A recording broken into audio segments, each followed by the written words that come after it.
lose Roberta. Yeah. Good. Well, welcome. Thank you all so much again for joining us on this miserably dreary Thursday morning. And before we get started, one thing I did want to talk about is whether, and you can think about this and we can discuss it later. But one thing I did want to talk about was whether it makes sense to have a Saturday session to sort of power through the rest of the act. I'm kind of opposed to doing this on the weekends, but I also acknowledge that, it makes it a little bit more drawn out to have multiple during the week sessions. So I thought I would open that up for discussion and see what folks thought, if you have a preference or any thoughts on that.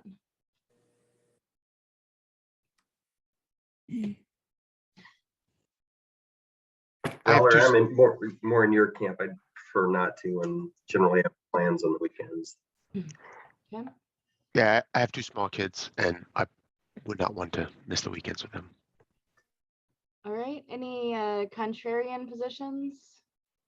Hearing none. Okay. Well, I have no life and I don't care, but yeah, I'm kind of in the same boat. So I did want to bring up one scheduling thing before we get started as well, because Valerie and I spoke before. I had it in my calendar that we had a meeting the 29th. Valerie did not. Valerie and I discussed that because we had scheduled a meeting on the 5th of May, that we are not going to meet on the 29th. So I just want to be clear. I'll make sure the calendar is clear. You should, if you have a meeting on the 29th, we are going to meet on the 5th, which you should also have a calendar invite for, but we are not going to meet on the 29th of April. yeah. Thank you for clarifying, Cindy. Yep. are we meeting next week? We are. Next week. I do not have a meeting scheduled for next Boy, week. I think I may have just loaded up my calendar fully because okay, yay. It would be a Good. little intense even for us. All right. So I have, without the 29th, I have May 5th, and then I have, where's the other one? On May 23rd is what's currently scheduled. Yeah. So let's see how far we get today, and if we need to push something else in there, we can. But I remain optimistic that we can get this done in 3 more sessions. I actually agree. We did really well last time. Yep. Okay. Shall we get going? Great. Get Go that- ahead I'll- and Yep, I'm getting it back up. great. Thank you, Sandy. No problem. Here we go. Okay. 301. So congratulations, everybody. We made great progress in getting to this point. So that's awesome. So I agree with the consensus. I think we had a lot of discussion about 301. Anybody have anything different in their notes other than just adopting it? Mosin has a comment about commentary here. Most, I'm happy to add that comment if the group. Yeah, I think that's good. Sounds good. Okay. 302.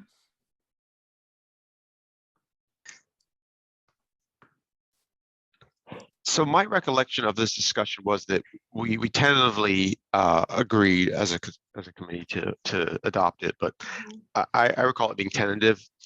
Yeah, I Um, do too, and I have a note about Secretary of State's office on here about the signature aspect of things. Let me go to the bottom of it. It's a long one. Yeah. So the commentary, here's what I had written down. Getting input from the title insurance industry. Did we do that? I don't know. I didn't put it in the comments. And this was quite a long time ago. I'd be happy. I can do that. We have a Okay. good connection there. Yeah, if you wouldn't mind, that would be great, just to flag the issue, just to see if there's any concerns there before we take it forward. Because I think, I think from our perspective, the language is fine, but we'll want to make sure that if there's no unanticipated hiccups. And that's a good connection with the commission. We've done good work with them. So Yeah. I'll reach out. 302 title insurance. 302. And there was a long discussion about this one. So I want to make sure no one else has anything else. Anyone? Okay, 303. Statement of denial. This is part and parcel with 302. So if we do Yeah, I 302, we have- need to do I have 303. I have the same note, Melissa. If 302, then 303 is my only, yeah, there we go. That's what I had too. Okay, 304, liability of members and managers.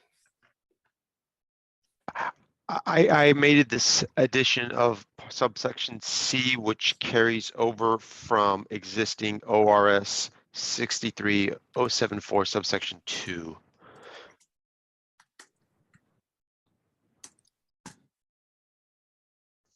And that was our, can you give that citation again, motion? Thanks. Yeah, it's 63.074 subsection 2.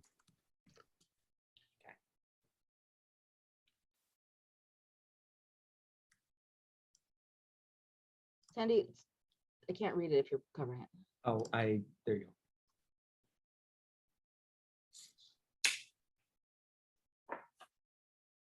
Can I request it increasing the size a bit? Oh, please? yeah, sure thing. Thank you. Good, good, good. Thanks.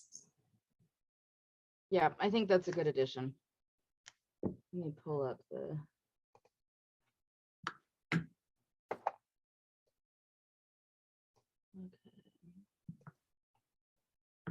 And you'll notice I had this flag for original discussion that we had flagged ORS 163.170 about wrongful death actions. I don't know. Again, this goes back to when we had the discussion.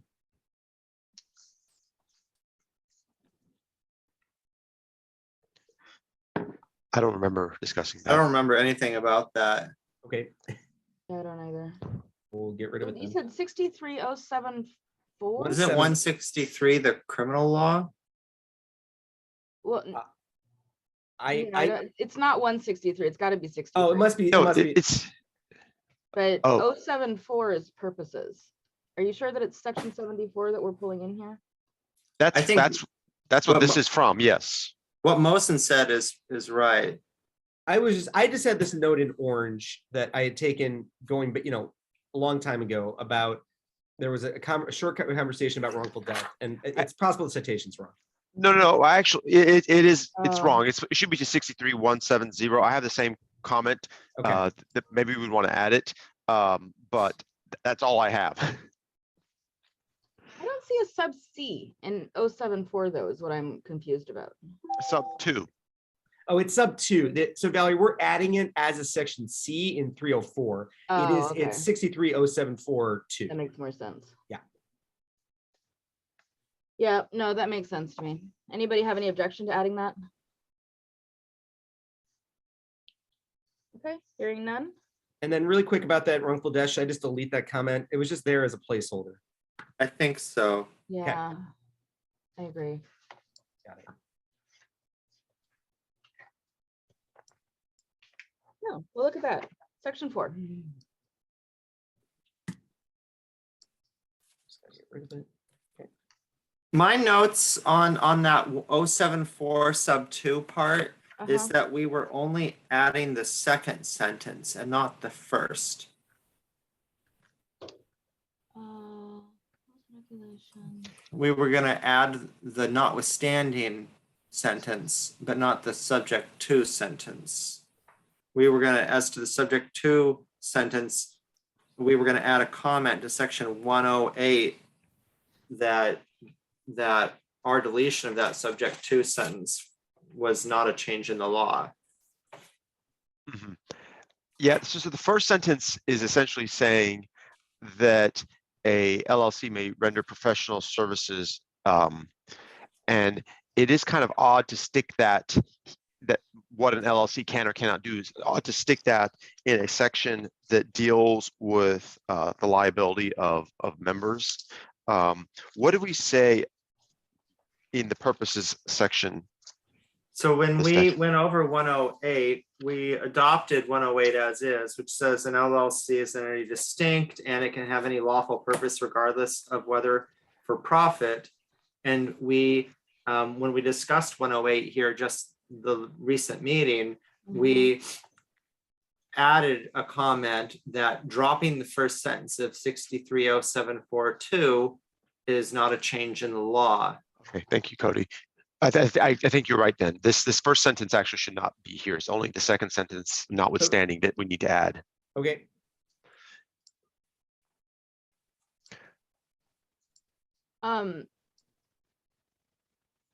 Sandy, can you go back? I'm gonna make a note, just go back and confirm that that comment did get added to 108. In a 108, yeah, I'm gonna, do you want me to scroll up or should I just make a Nope. note? Yeah, Just make a note. got it. Check. Got it.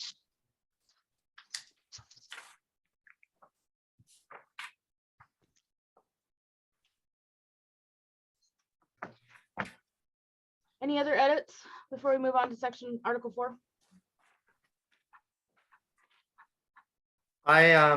Before we move to Article 4, I had it that we had thought that we should put the provisions of 63992, which is the liability of for shell entity stuff. We were gonna sort of put here that, you know, as a new section 305 or something like that would be a logical place to put the shell entity statute 63992. Okay. Yeah, I mean, I think we'd had a note to legislative council with those sort of orphan sections, right? But we can add a note here as well. So I'm gonna do one of those, Valerie, those notes we done last time. Yeah, please. Yeah. So the star. Where am I?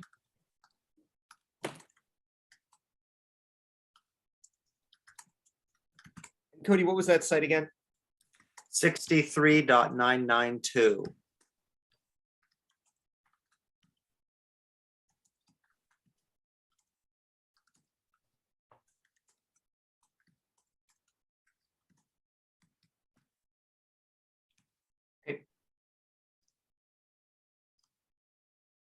And maybe add a U to council. Yes, definitely. Okay. Anything else? Okay. 401.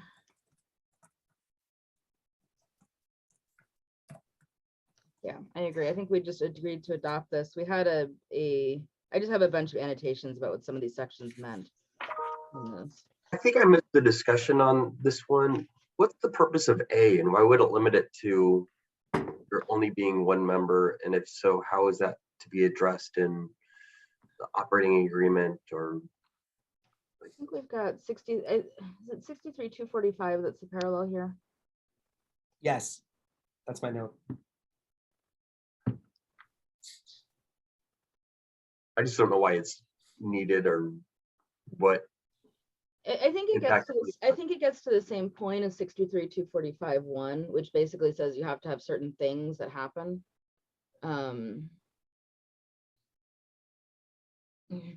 Comment I says think, sorry, it's go ahead. making explicit the agency relationship with the organizer. Yeah, and I think it falls under the umbrella of, you know, if there wasn't a affirmative reason to reject the ROLCA language, we were erring on the side of going with it.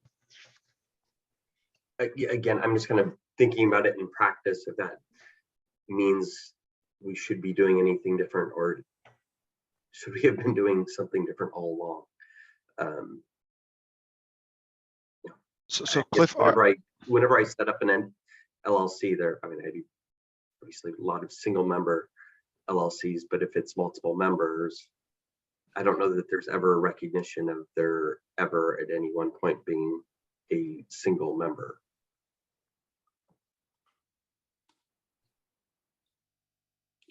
Well, I would also certainly something to think about as we go forward with CLE materials, right? adding to Cliff's comment, I'm just thinking of, is there sort of a hidden trap for the unwary here in the second line of 401A, as agreed by that person and the organizer of the company? So if you have a single member LLC, do you have to have some explicit agreement between, because often the organizer is the attorney that's forming the LLC. So do we have to have an agreement between the person, whether an entity or an individual, that is going to be the single member and the organizer? And is there, if you fail to do that, is somehow that person not a member? I don't think so, because I think the affirmative act of filing the articles that you've drafted, showing them as the member would be sufficient, right? Well, Well, I guess my articles, form of articles don't reference the initial member or any members. Right. So here's what I think this provision is saying.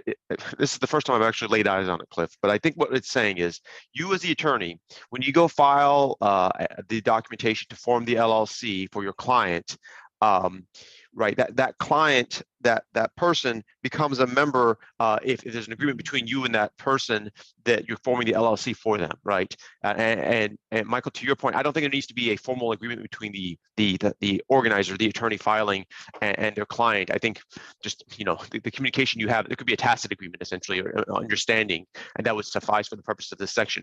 All this is saying is that when you file the paperwork and form the entity on behalf of someone, that person for whom you filed the paperwork becomes the member. Right, it kind of takes care of that. In the this is assuming you have a situation where there's not an operating agreement that's already drafted in place for the entity that you just formed. So you just filed the paperwork, you just formed the entity on behalf of someone. That person becomes the member of the entity, as long as there's an understanding between you and that person that you were filing on their behalf. That's certainly what I would assume. And that just makes it explicit here. Yeah, and I guess, and I hadn't thought about this before, is there any need to define agreement? And I would hope not. But as Mosen says, it's like it can be an implicit agreement. But I don't know if this is anything that's ever caused any issues with any other state that's adopted this provision. I fully acknowledge I may be counting angels on the head of a pin. And also noting the comment, A and B, these subsections make explicit the agency relationship between the person acting as organizer and the initial member or members. So Roberta, to your point, you know, the existence of the agency relationship probably implies an agreement as well. So just asking the question. Any other discussion? Cliff, does this provision still cause you heartburn? I don't know that it even causes me heartburn. I'm just wondering how, like, if a client, it's one of those where I'll get a question from a client and I'm like, I really just don't have a good response to this one because it's just odd. You know, if there's two people that engage you to create an LLC, I'm sorry, but we can only have one member initially. No. The next provision says, Yeah, and if the LLC is to have more than one member upon formation, those persons become the members upon the formation. Yeah, both of those sections start with if. Why that couldn't have been just consolidated to one provision? I don't know. Everything in the statute's prolix, but right, I think all these two provisions are saying together is, when you as the attorney go to file paperwork, but to form an LLC on behalf of a client or clients, and you don't have an operating agreement already drafted, your filing of the paperwork makes those people the members of the LLC, even though the paperwork that created the entity doesn't say that. Okay, I'm good. 402. I have that we just adopted 402. Yeah, Anybody me else? too. Okay. Anybody have anything different? Okay, I don't 403. know. We barely talked about it. I have one question about, I agree on 402. I had one question about 401. And I had a note here and we didn't make a decision on it because we haven't decided about the dentists yet. They have their special statute. But it struck me that if we drop that 63,960 that talks about the dentists, then maybe we would want to add language, or at least probably just a comment to 401, indicating that we're not meaning to override the limits in chapter 58 on who can own a a dental practice. You're probably, yeah, we probably should I- put something. Maybe not. I don't even know if we need anything, because I think our comment on the orphan section 63,990 was basically, Sean, do what you will with this, right? No, we're not talking about 990. We're talking about 960. Oh, sorry, 960. Yeah, I think Which our is the comment- dentist statute that right, we had, we were gonna talk, somebody was gonna go talk to the dentists or the dentistry I board or don't think that we whatever. need to talk to the dentistry board, because I think that if Sean thinks it's important to, that's totally a political decision, right? Because it's obviously in here because someone has a lobbyist that wanted it in Oh, here. yeah. So, so I think our comment to that was, Sean, do with this as you will. And so, I mean, yeah, we can flag it for legislative council, but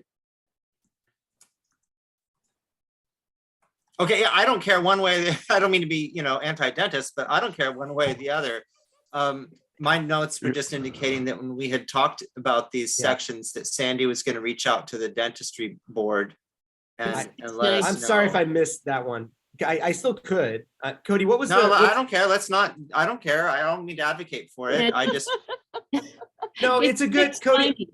I always agree in the political process, we should be aware of these type of things. It's 63, 960. 960. We're gonna put a note for legislative council. If they think it's an issue, we'll follow up.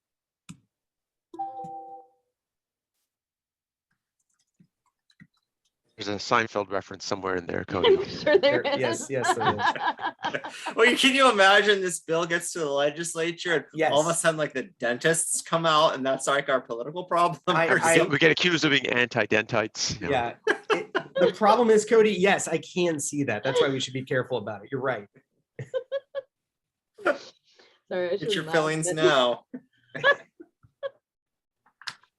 All right.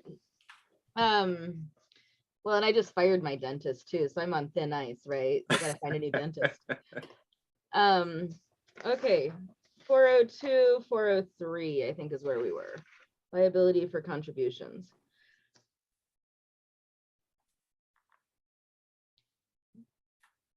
Yeah. Yeah, we had a lot of discussion here. Yeah, I mean, I've got a lot of notes, references to 63, 180, specifically on 403, but I don't have any actual edits to the language. That was my notes as well. We had a lot of discussion, but we didn't actually have any. Does anybody have a different recollection?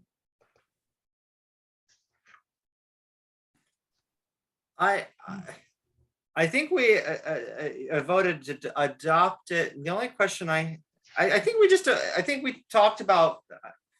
I think we just voted to adopt it as is ultimately. Yeah, but I think we talked, there were a lot of different things that we talked about when we were talking about this, but so I've got notes and underlinings and things all over my section, but The Yeah, main note, we did vote. We voted 11-4 to go with Rolka rather than change it. That was my note. oh. Yeah, I believe you. I don't have a note on that.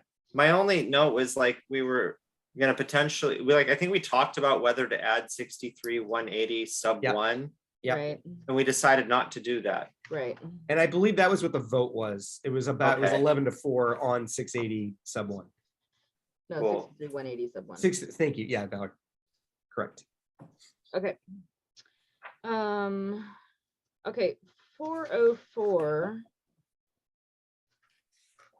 Again, I've got a lot of notes and check marks and underlinings.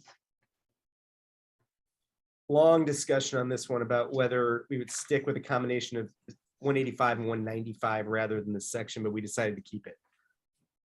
Yeah. Anything else on 404? I have a 405. note. I have a note that we should circle back when we talk about 603 to this section. Just flagging that.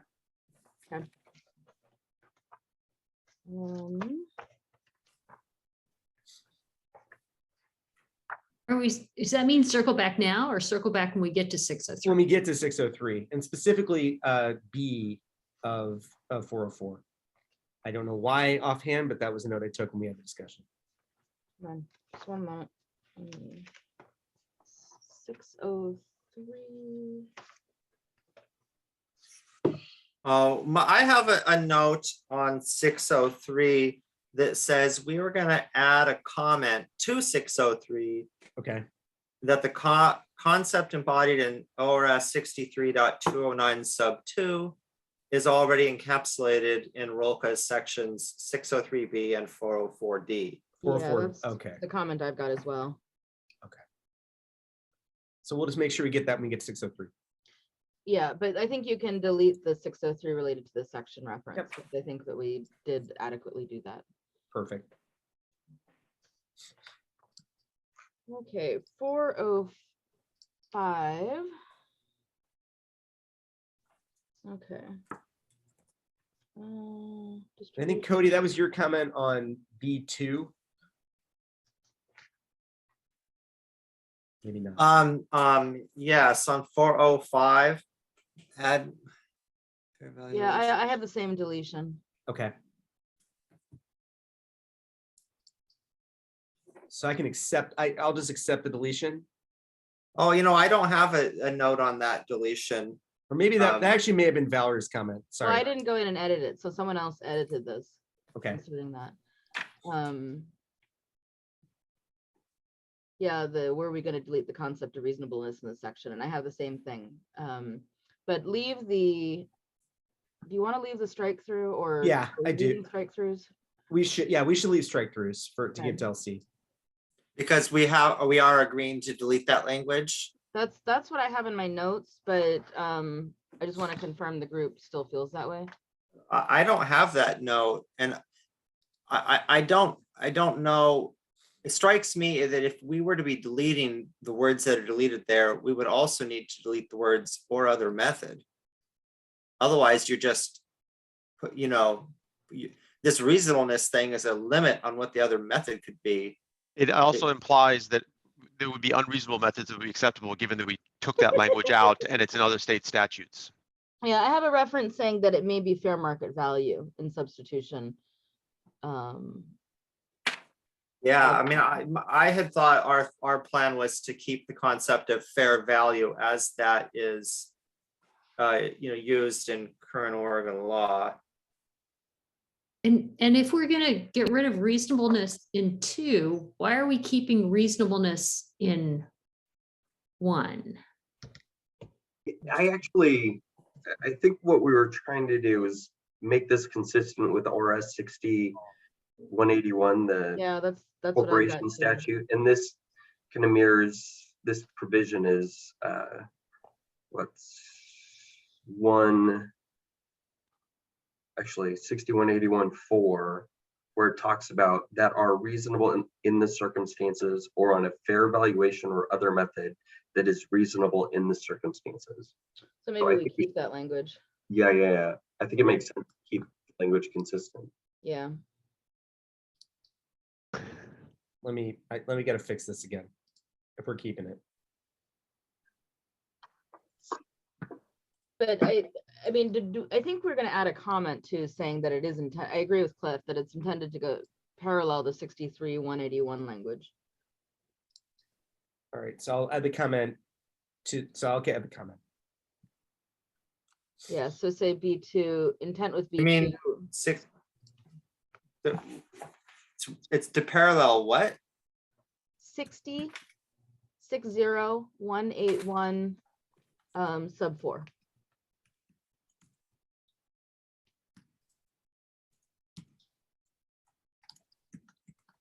In the corporate statutes. Yeah. So basically, Valerie, what we want to say is the intent of B2, or we intend to keep. I just want to make sure I'm wording that correctly. Well, just say the intent is to parallel the corporate statute. What are you doing? Yeah, I don't know that you need to get into the subsection. I would just go ORS 60-181. Okay. I'm at the bottom, just adding comment.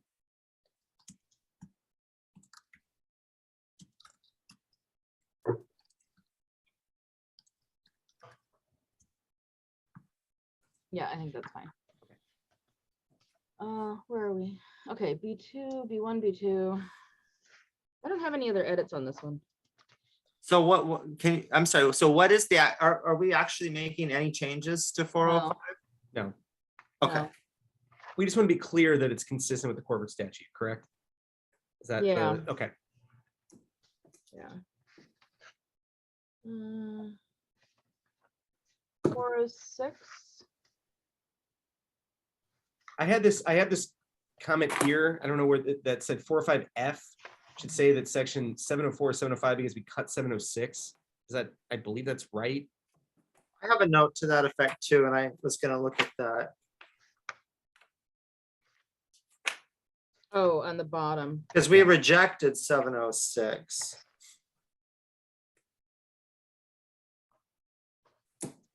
Yeah, so maybe bracket that language.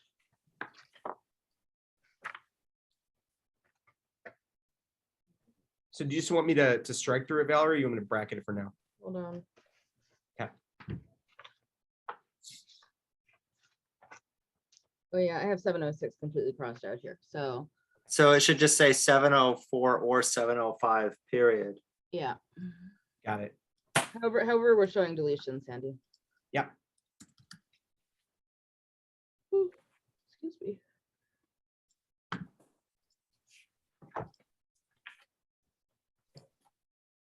Perfect. Okay. Okay. 406. 406, yeah. Liability. Non-waivable.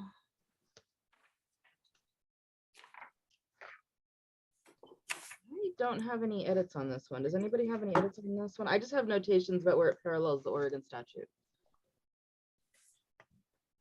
I don't have any edits. Yeah, we didn't have a very long discussion.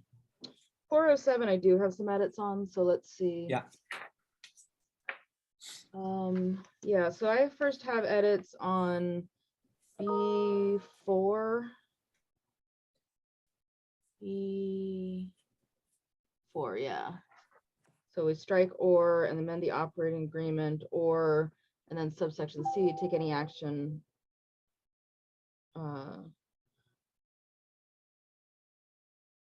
Yeah. Okay. That's slightly different wording than what I've got, but that works. Yeah, I just had or as otherwise required by the act. Yeah, that's the language that I have too, but So we want to keep it as it's marked right now, Valerie? I don't know. I mean, the language that I have is the same as Cody has, or otherwise required by the act. I mean, is that? That, I think that's better because otherwise it's quite circular. Yeah, Say or So- otherwise. like I would, Sandy, I would delete the words, take any action where unanimous consent is. Okay. And delete all those words and just replace it with as. Okay, so as otherwise required by the act, but we want that in A, we don't want that as C? No, just leave it in C, Okay, but get rid of everything before it and C. Yeah.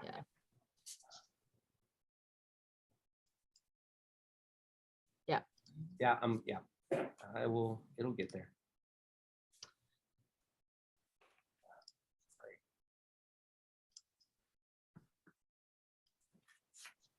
It's just the wrong color.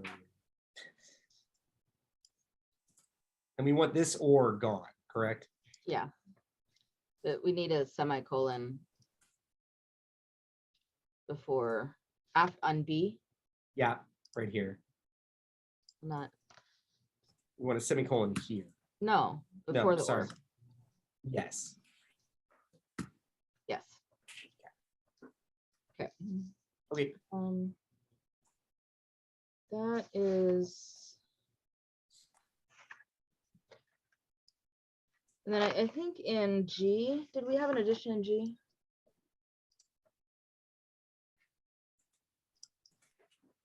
We were gonna Oh, wait. what do is that it? same, yeah, same thing here. Here, okay. Does that look right on No. B and C? No, okay. So make the second C match the first C. Understood. As required by the act. Or as otherwise required by act. Yeah. Yes. Yep.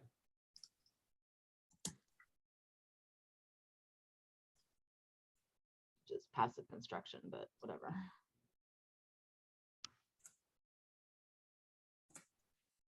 Oh, I see what it's making me do. Sorry.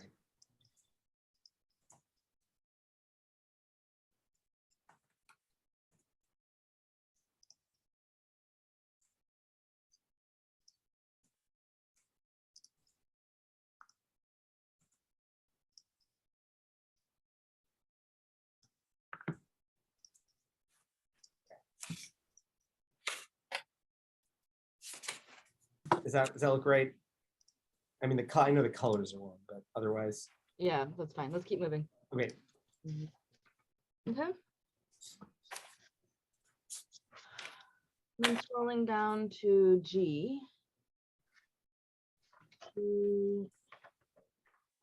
Yeah, which accrues interest at the statutory rate in ORS. Yeah, whatever the section is. Is that correct? The 820101A? Oh, sorry. I don't. What's going on here? Sorry, it was just a formatting thing. I was just trying to fill this in. Okay.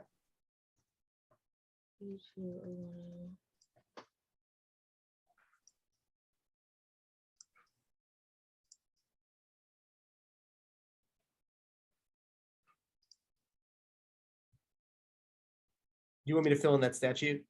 No, just leave it as the comment, I think, That's fine. and then Sean can fill it in. Okay. I mean, I think it's the right reference, but I think let's just leave that for Sean.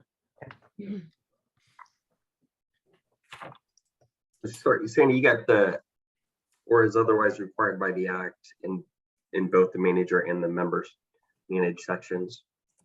I It believe should so. be there twice.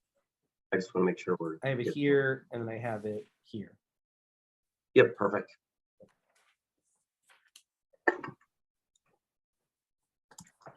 No.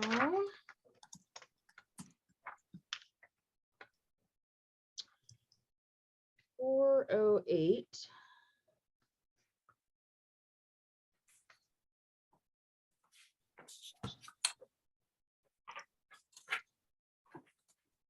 Yeah, that's what I have as well.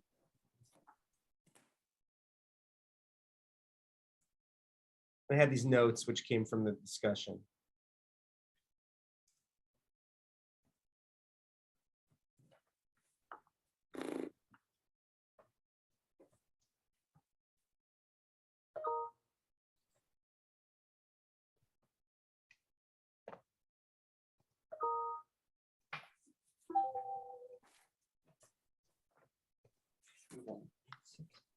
And we had, just note, we had a very long discussion on about D on this one. Yeah, and I've got a lot of notes surrounding D, but I don't have any actual edits to the language. That's what I have as well. What are you? What's So I had I was thought changing- that, fixing the spelling.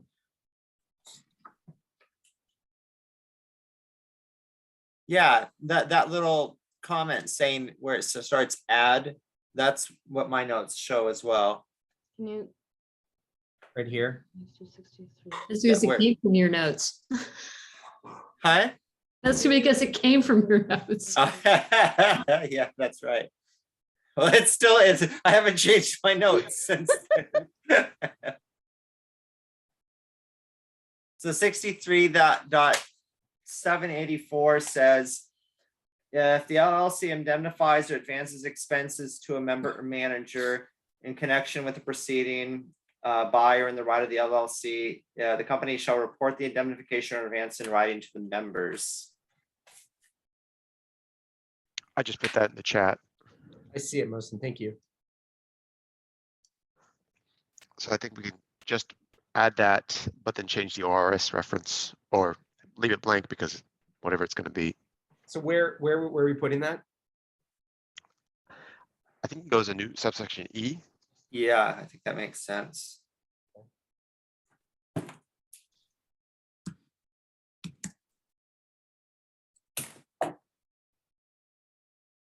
No, it didn't copy it. Hold on.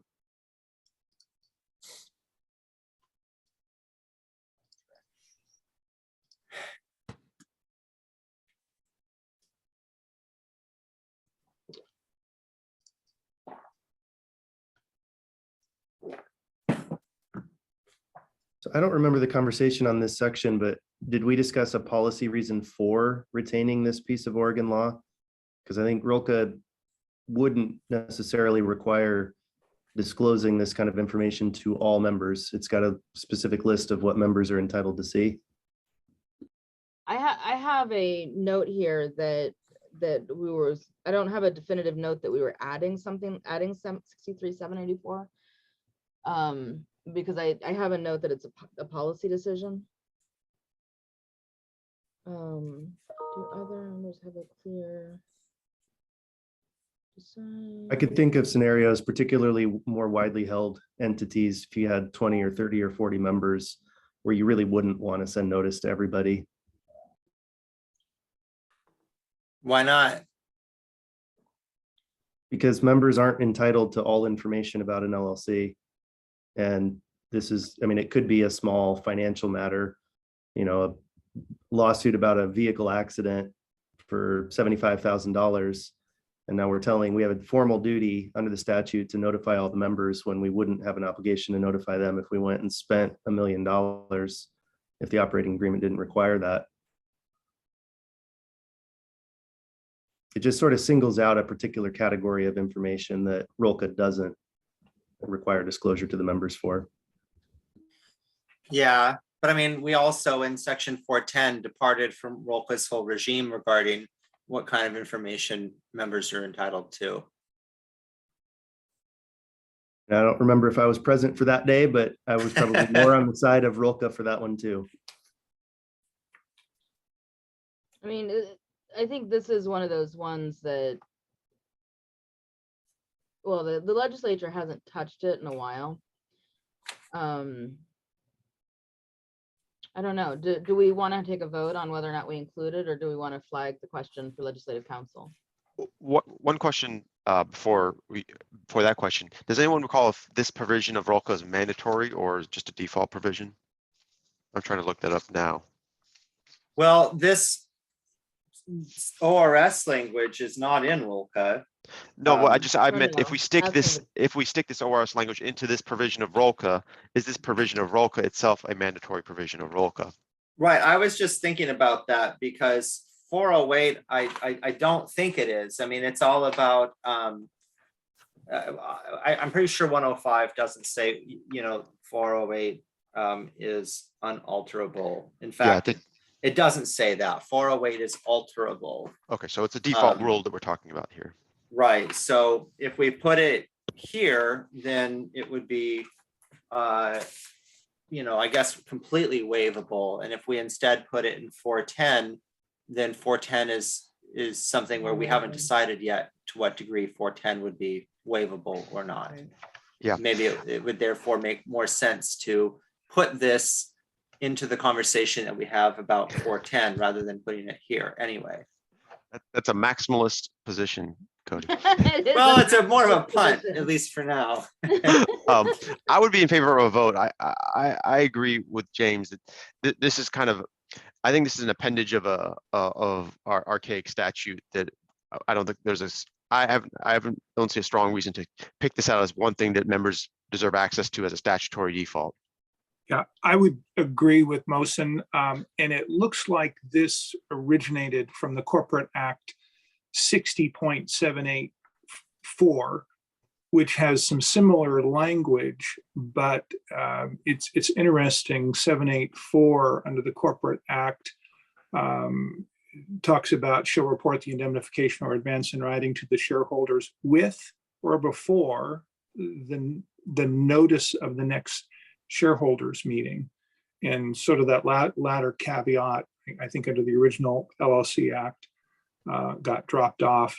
So this, I think adding that would be adding back in some deadwood in my perspective. And I think we should vote on it. I agree. All right, let's take a vote. Those in favor of including sub E? If you put your hand up, that'd be the best, because the thumbs go away. Your hand? Oh, like the little hand Yeah. reaction thing? Exactly.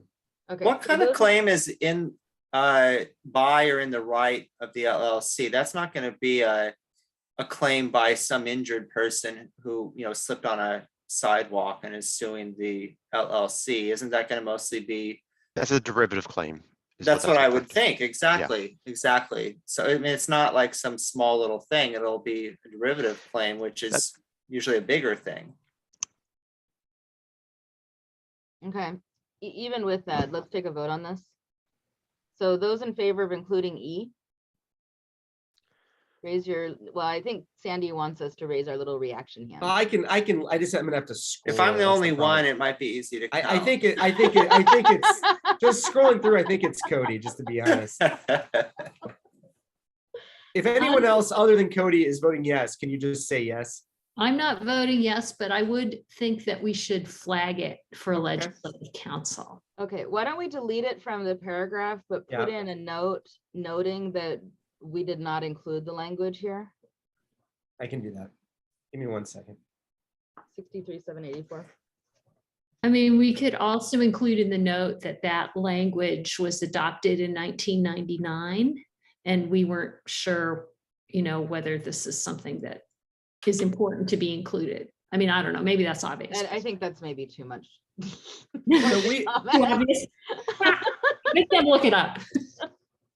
so the note, this is on section D. We already have, so it was a long discussion related to 63,784. I mean, I can change this note. I can make it however you want.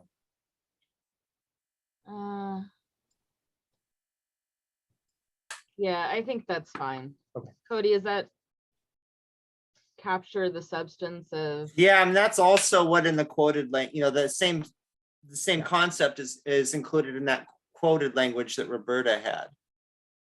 So I can just move the quoted language down there, which is fine. I sort of, something to that effect. In other words, I mean, we're all recognizing that these people, they aren't going to be statutorily required here in this sense, but they do have a duty of transparency to their members, and in the context of a derivative claim, if they're going to go and indemnify themselves because they're being sued, they have a duty of transparency to the members and managers, or to the members, I guess.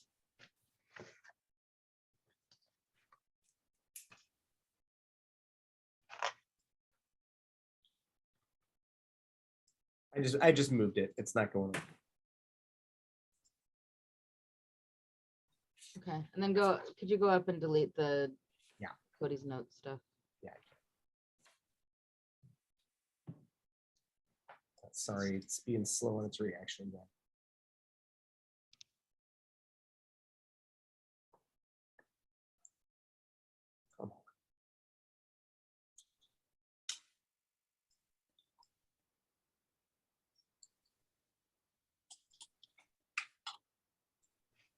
Okay.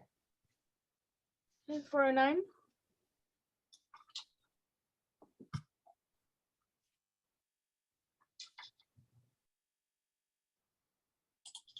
Just go on the bottom real quick.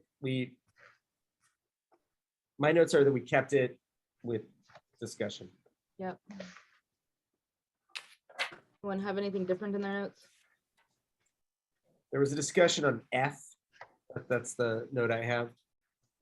Yeah, I have discussions on F and I. Yeah.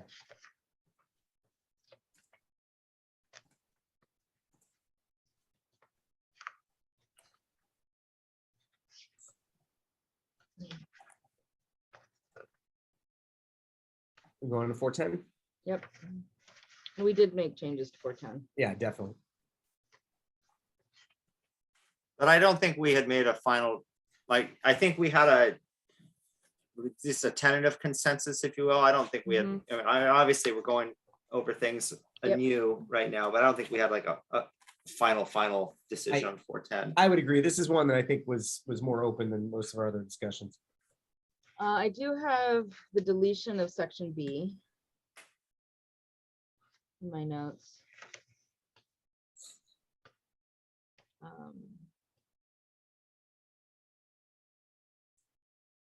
Well, and maybe leisure council will do this, but if we delete B, you can't have a 2A Right, you can't without have a B, so you have to do some drafting there. Right, but they'll fix That I'm confident they'll fix. but everyone agrees Oh. about, I'm sorry. I'm sorry, my overall note was that we hadn't even, like, we had agreed to, basically scrap 410 as the basis of what we're doing, and instead to use the Washington statute as our base model, I and do- then meld in certain parts of ROLCA, as well as certain parts of ORS into that. I also have that note, Cody, that we never got into the details. I just, I mean, feel like we got into the details, but we did, that's true. I mean, because I have a lot of notes here on the Washington statutes. Yeah, so if you go down, I do have all these notes. It's just, when we actually went through all the Washington statutes and determined which ones to adopt and which ones to meld with ROLCA. So I also have a considerable amount of notes. Yeah, I mean, I think what we decided to do here was to go with the Washington provisions, and then let legislative council sort it out. And if that's true, I could represent that in a clear way. I just want to make sure. Is that what, well, we want to make sure we've got agreement on which provisions of the Washington statutes to adopt, right? Yeah. Because I'll admit that discussion, I did my best to keep track of it, but because we switched to Washington, I may not be perfect on it.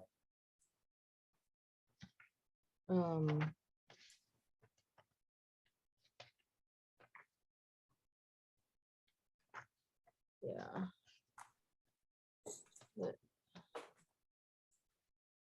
I'll put in the chat.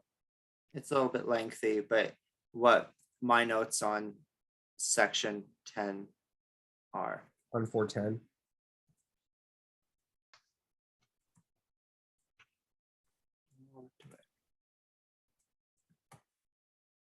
Open the chat. Sandy, could you stop scrolling for a moment? I'm sorry, yeah.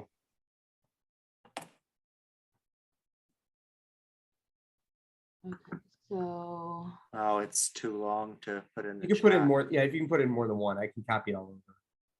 25 and 15. I think this matches what I have from before, Cody. Well, this is just lifting in the text from the Word document they circulated, right? Yeah, I'm assuming so. It should be basically the same Word Yeah, doc. so let's see. We have.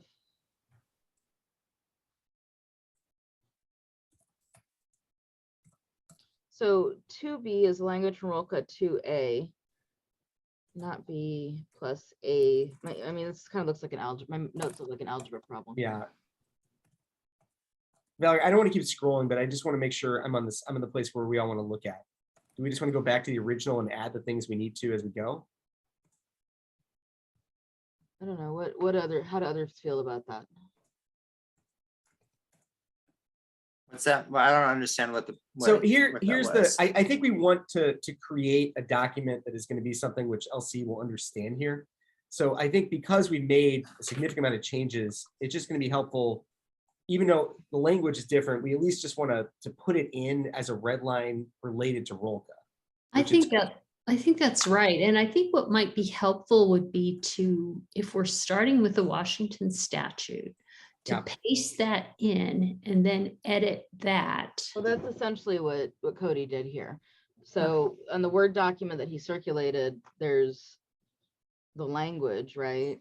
Yeah. From the Washington statute 2515-136 sub 2. So Sandy, why don't you go up to the statute? Yeah. Yeah, to the ROLCA statute. And then I think where we started was 2A. Okay. Yeah.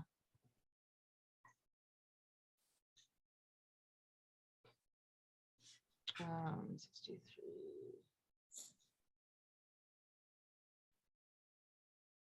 And then the modification in 2A, I think is what Cody dropped into the chat, right? Okay. Well, no, I mean, it cut off. I can do it separately at Word. I'll try to bang it out here. Okay, But, why don't we circle back to 410 on our next session? Because that'll give us, because this one we want to get right because Yeah. it's all the information stuff. So why don't Cody, you, Sandy will fiddle with this in the next 2 weeks? Yeah, That would make sense. If someone could give me a representation of what you want to see, I'll put it into the main document and Well, replace what's there now. Sandy, I think it would be easier actually if Cody and I did that. That's absolutely because fine. We have a lot of action items for you already. Yeah, well, I'm not the subject matter expert, so I appreciate that. Okay, so Cody, you and I can coordinate on that. Does that sound yeah, like a plan for everybody? I'll And then send you we'll- something today. that Yeah, you we'll can- start with 410 next time. Okay. Just noting that it will change, making a note to myself. Okay. But in the interest of keeping things moving along, let's skip ahead to 411. Oh, there is no 411. Let's go to 5.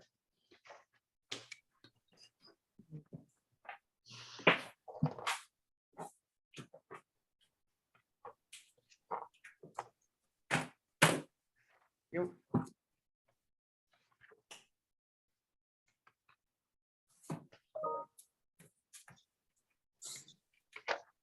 Okay.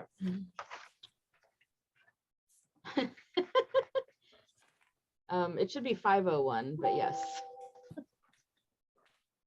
Oh, yeah, no kidding. 502, I have a lot of writing all over. Not all of it legible. And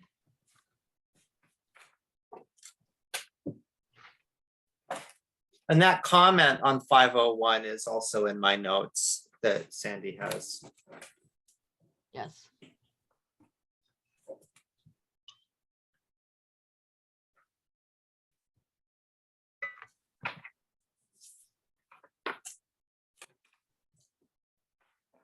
Okay, keep scrolling. Yeah, that's what I've got too. Does anybody have any markup on 502? Mm-mm. So I've got a lot of discussion and a lot of references to corresponding ORS sections, but no actual changes.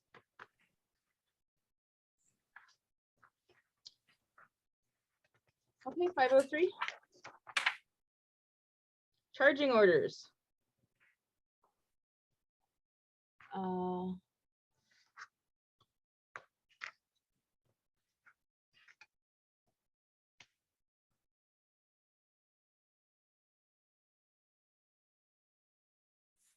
I just had some notes that we made some comments about 503. Oh, somebody had an edit to D. Let's see. Yeah, this was, Oh yeah, I had that edit too. Filing. Retaining satisfaction. and I know Teresa had gone through this before she left the group and put her comments in as well. Yeah.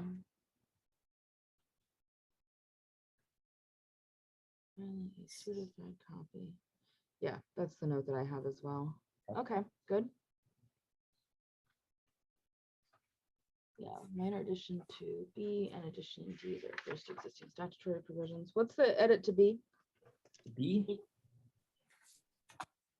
Oh, maybe. Let me just go back to make sure I didn't miss anything. There's nothing in the notes. Yeah, and I don't have an edit in my B. That may have just been a typo on my part. I can get rid of that. I mean, I think that I had a note that we had a.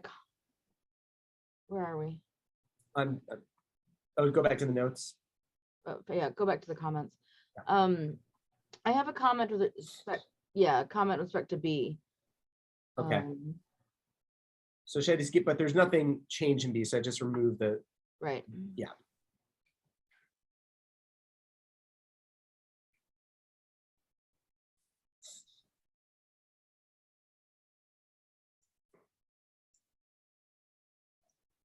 Sorry.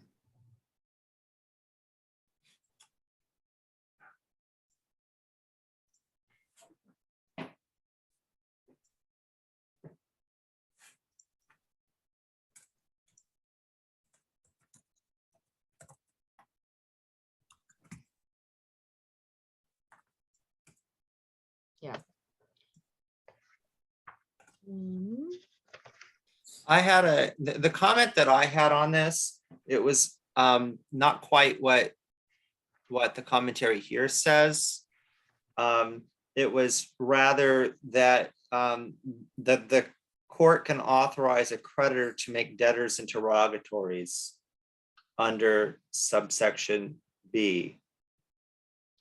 Not Um, intended to displace 362 or 302 is what I've got.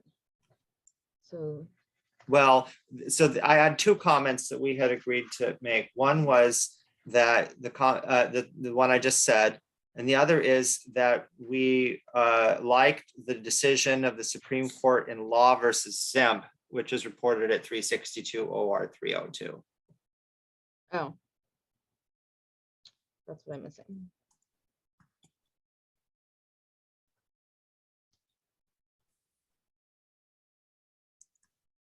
Law versus salmon, is that right? Sim- Law versus ZEMP. Got it. Is that an acronym? No, that's somebody's name. Okay, sorry. No problem. Good question. Yeah, and just say not in, this section's not it. So B2 Yeah. is not intended to displace. Got it.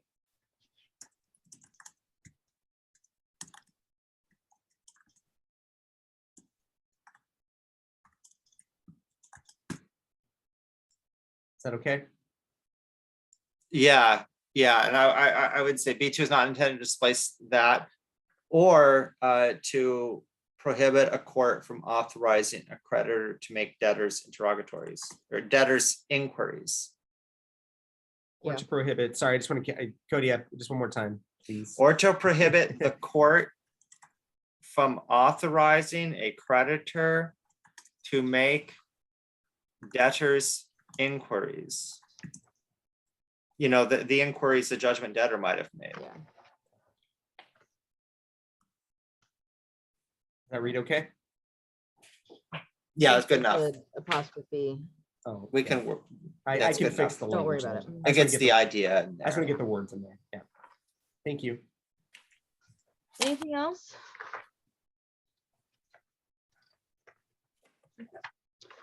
From 504.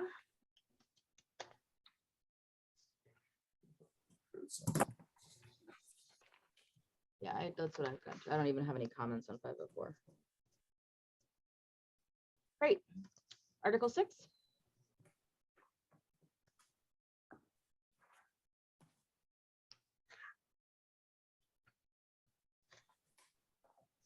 So one, anything? Sandy, could you please scroll down a little bit? Yeah, absolutely.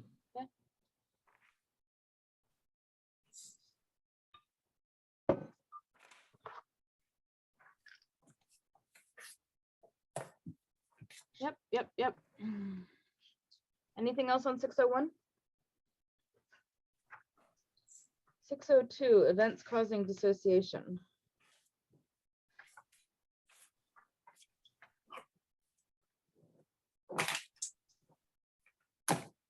602.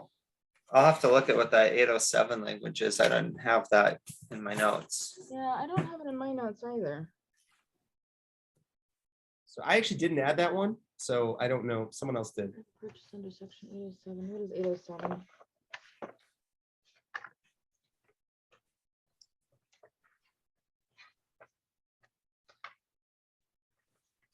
Oh, well, give me a second. Maybe I gotta go look at. 807 is not in ROLCA. That's the statutory buyout that we created, that we adopted from the Oregon, the Steve Nato law. Yeah. And I got typed notes on that. Maybe I do.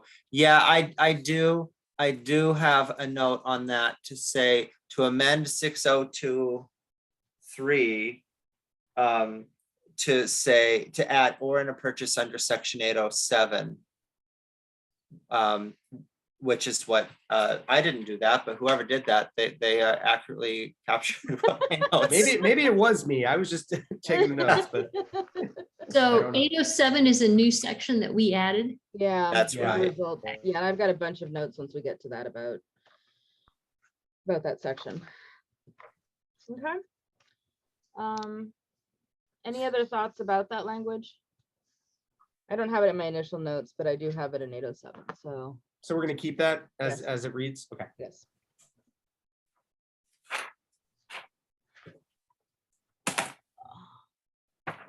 Okay, so 8.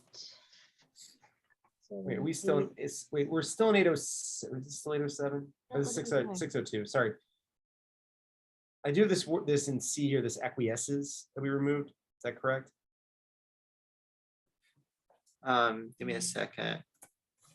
It's on page 134. What is the difference between consents to or acquiesces? I think it requires a degree of objection. Isn't acquiesces passive?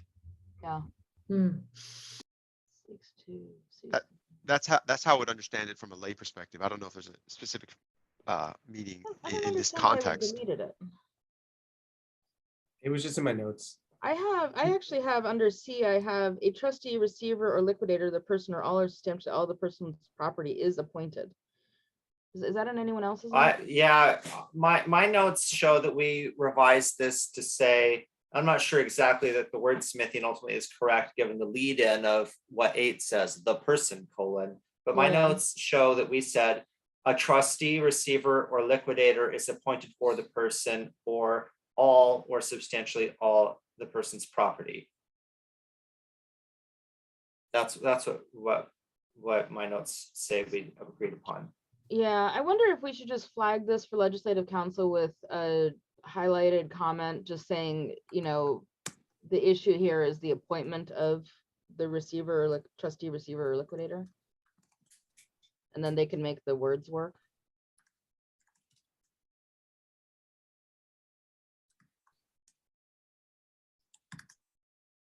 Does that capture the spirit of the comment? Because I agree with you. I agree if we make the words look like they do on my page, it grammatically does not make sense with the lead in.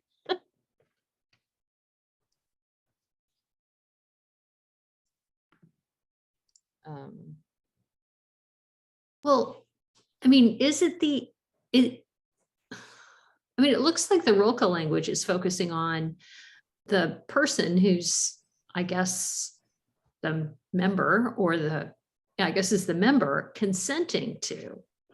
Or acquiesce, or not objecting. Right. So, but it is the appointment, but it's not just the appointment. The focus is on agreeing in some way to the appointment. Yeah, Right, like our change makes, because all the stuff in ROLCA there is about essentially voluntary appointment. And our change made it such that even if it's involuntary, Okay. the same effect happens. And that seems like the right result to me. I'm surprised ROLCA isn't phrased that way already, because if somebody objects to the appointment, but nonetheless is subject to a receiver, Right. I would think you'd want that as a dissociation event. And it usually is in our operating agreements that we draft. Right. So Sandy, if you're gonna have your strikeout on acquiesces, I think it's good to have striking out also seeks and consents. Yeah. So, okay, we're striking out, we're striking out, Strike consents, strike out everything before acquiesces. got it.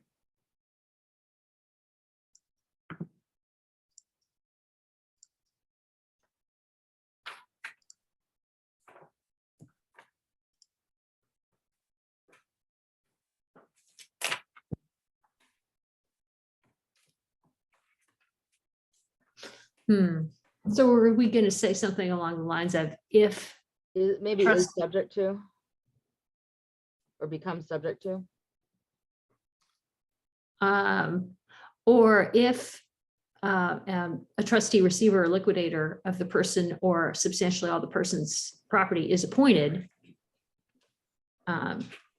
Right, but it has to work. I mean, that's. Yeah, it has to work. Yeah, you're right. It's Grammatical language is. Yeah, it just needs wordsmithing, but I think maybe putting a note that what we're focusing on is that this should also apply to involuntary. Yeah. That'll make it clearer for, Right. Whoever does the wordsmithing, if this was our focus, was to include involuntary receivership. Right.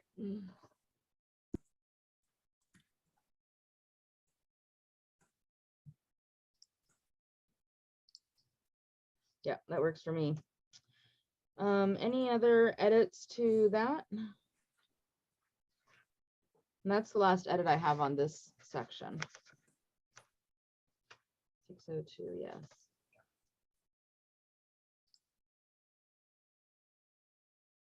What is this? Hold on, wait. Stop Oh, scrolling. sorry. These are just comments.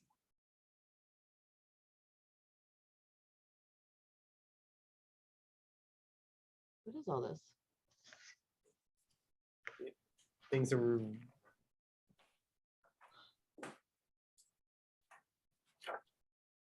Things were in my notes. Yeah, that's fine.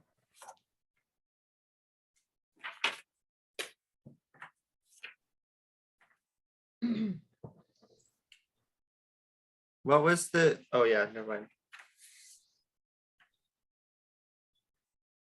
Okay. Do you want to go to Anything else on 603? 602? No, we're good, we're good. Yep, 603.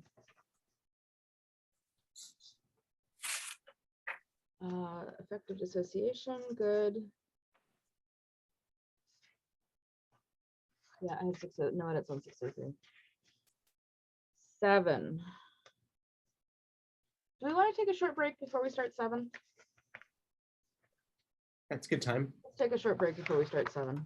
Come back in 15. A lot in Article 7. Okay, I think we've got a lot in Article 7, a lot of discussion, a lot of edits that we made. I mean, I even have like 3x5 cards taped into my notes here, so but let's see how far we can get. All right. Okay, 701.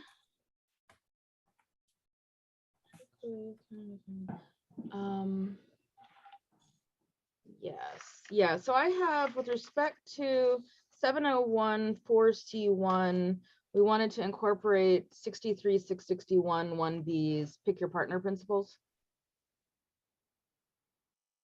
And this is Yeah. what I copied down during when I was going back through my notes. Okay, so one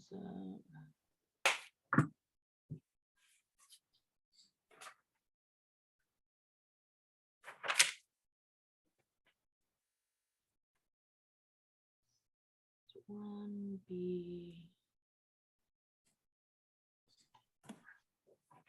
Don't know that we pulled over all of 661 in.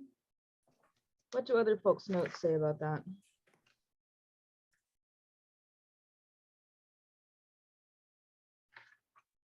It's possible I didn't mark that right. I just Okay, copied the so language over stop- so it was there. Could you stop scrolling for just a Yep, moment? sure thing. Okay, so 3 is fine. 4, I have 4 completely struck. Okay, Well, including. I don't have that. Okay, what do you have? So I'm assuming just by looking at this, that everything up through 3 was just adopted as is, which is consistent with my Great, notes. that's what I've got. And on Mine too. 4, I had the change, we, instead of, where it says the appropriate court, we were going to use the language, the circuit court. And then my notes show that we were leaving 4 and 5 and B as is. And that we were going to add 63.661 sub 1A as, or no, we were going to add that as section A6 is what I had, and that we were going to add 63.661 sub 2 as a new section C here. And then we were going to, I think, move to section 711, but add language from 63.671 sub 1 and 63.664. Okay. Yeah, so I have, so we have a disagreement here. Does anybody else have notes on this section? James, Michael? Okay. I don't. Okay, well, why don't we take a more comprehensive look at it then? Okay.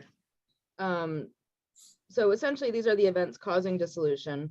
And I think we're okay with A1, which basically says a limited liability company is dissolved and its activities and affairs must be wound up upon the occurrence of something in the operating agreement, a vote of the members, 90 days where it has no members, sub 3, which I think are all fine.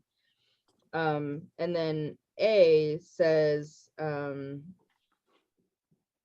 say passage of 90 days during which the company has no members unless before the end of the period,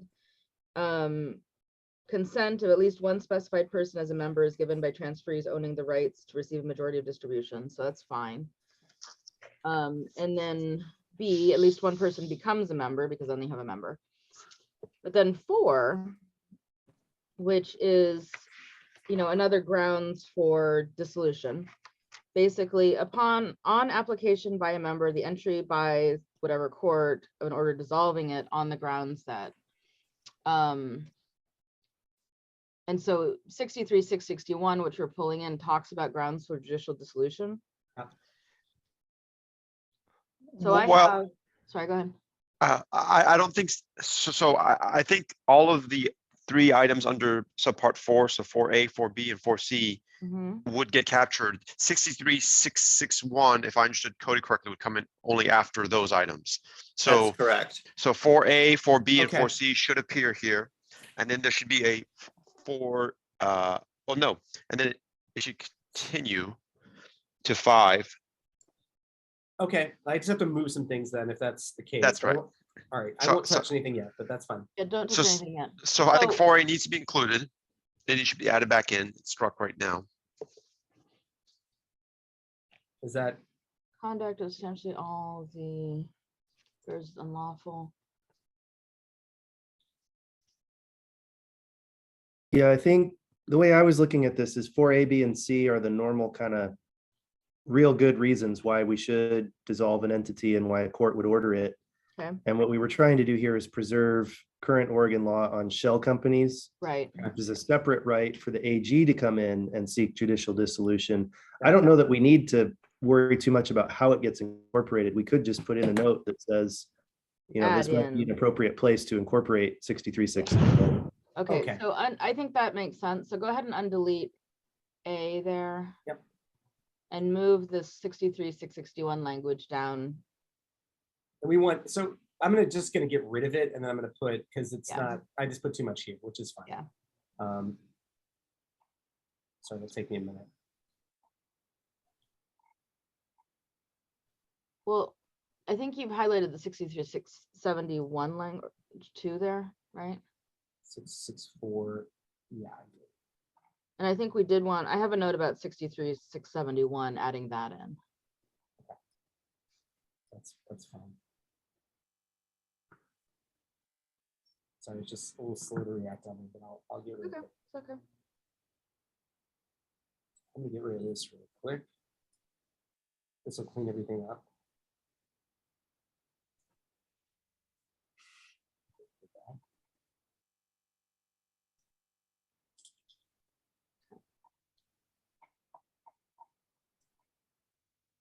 Okay.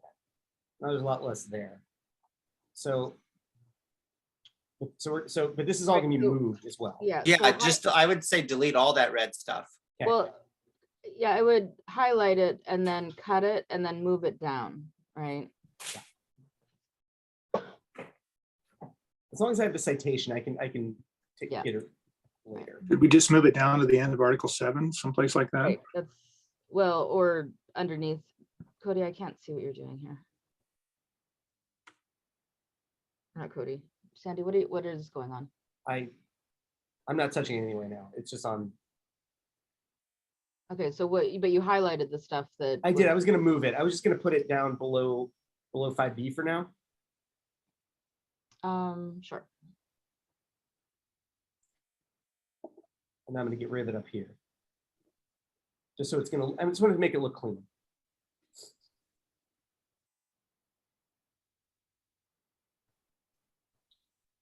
Sorry, it's just lagging.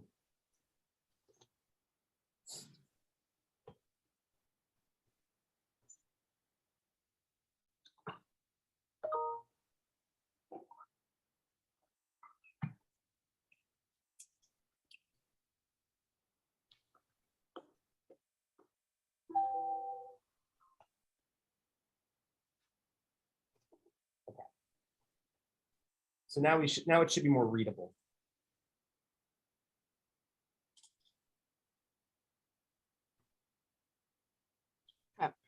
Okay, so there we have A, B, and C left in.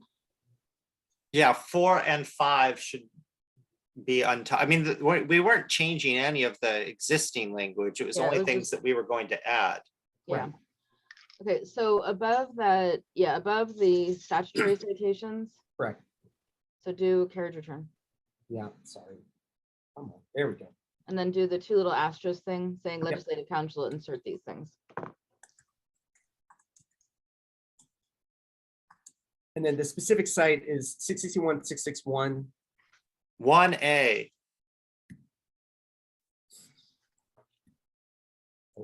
it's 63.661. Yep. And then 1A. Yep. Yeah, you'll have to put the 1 in parentheses there as well. Yep. And we want to insert that as section 701A6.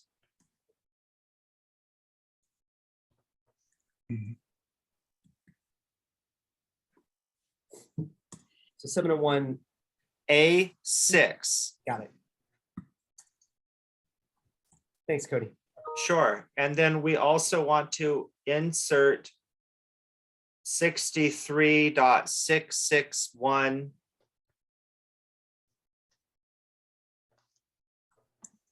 You can just copy and paste everything above, and then we'll just make a few changes. Sorry, it's wanting to do just the highlights being not as responsive as I would like. I'm just gonna type it because it's not. Sure.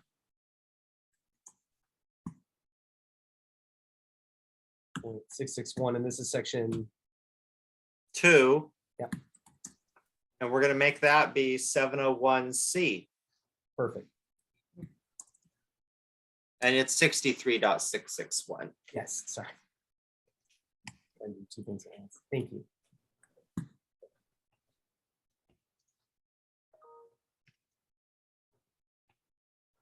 And I don't think we need to have any reference. Our prior discussions were that 63.671 stuff was going to go into a new section 711. So I wouldn't have it here.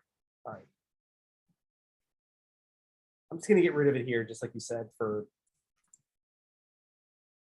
make it cleaner.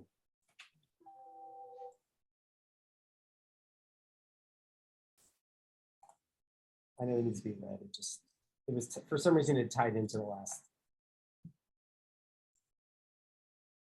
Thank you for your patience.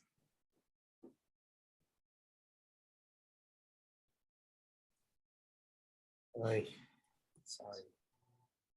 It's just getting slow on me again. Let me just go. Sorry, I don't know what just happened. It just scrolled on me.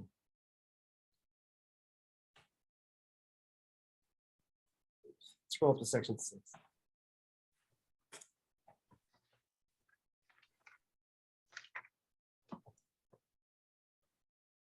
All right, I think we're good. I can get rid of that. It's what it needs to say, it says. You want to just delete that, Sandy? I'm trying. That's what caused the problem before. I apologize. No, don't apologize. It's obviously the computer. I mean, just.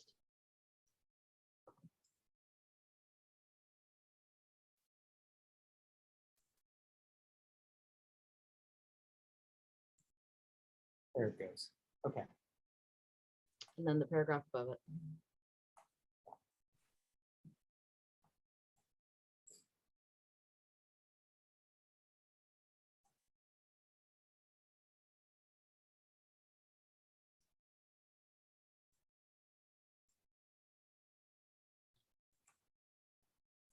Thank you. Okay, 702. Really quick, I'm going to flag. I had this note from my notes about the group one to make certain that 90-day requirement 70183 is compliant with the philosophy of the legislature as well. Just making sure. Just something I have in my notes. 90-day requirement. I didn't have any note on that. I didn't have a Okay. note on that either. I'll get rid of it.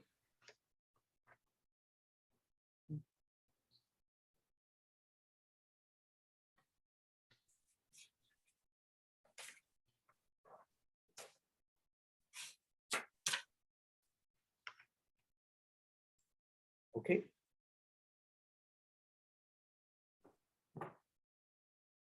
Okay, 702. I have a couple notes about comments we wanted to make. Yeah, okay.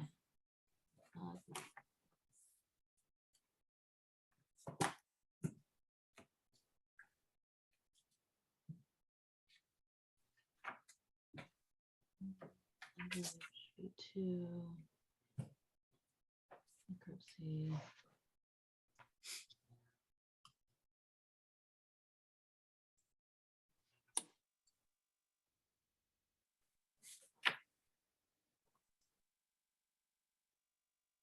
So that captures my notes. Anybody else have any other notes on 702? On that comment of B2, Mhm. my notes say that our decision wasn't that they don't necessarily need to be an attorney, but rather that an attorney is not what the words legal representative mean here, that rather the legal representative would be a personal representative or conservator or similar.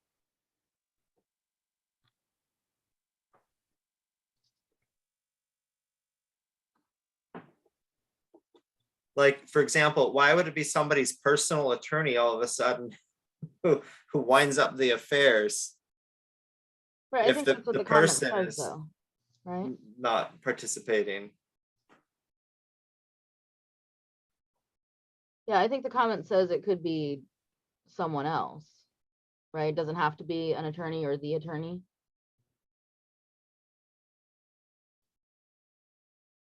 Right, well, yeah, I guess the question is, what is it to be who is this person who has to do this job? Mhm.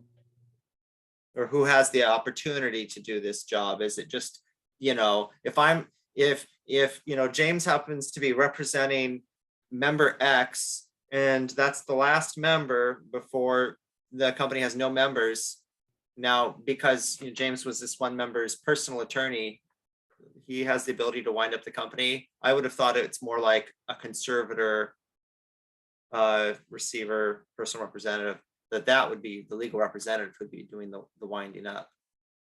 But I guess I don't care. So do you want to add personal representative to that list of conservator or bankruptcy trustee that's in the comment? No, that's fine. It's fine. We can move on. I don't care. Actually, it's fine. I don't mind adding personal representative.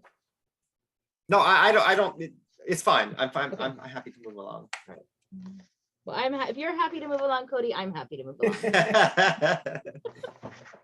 On E, I thought I had us striking out the word person and replacing it with receiver pursuant to ORS chapter 37. Yep. Let's do that. I've got a similar note. Okay, so this is E. It's where it says the appropriate court may order judicial supervision, that paragraph. In 703. No, Sorry. 702. Yes, oh, I'm sorry. I was in the commentary. Yep, go up. Yep. E. Yep, I see it. So the appropriate. So it's the appointment of not a person, it's the appointment of a receiver. Okay, got it.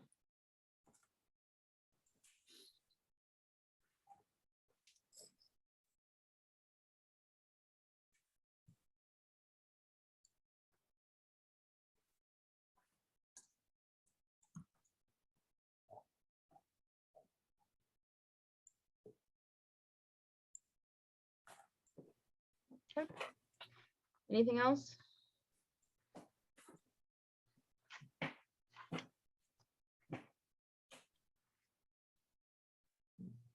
(703) rescinding dissolution.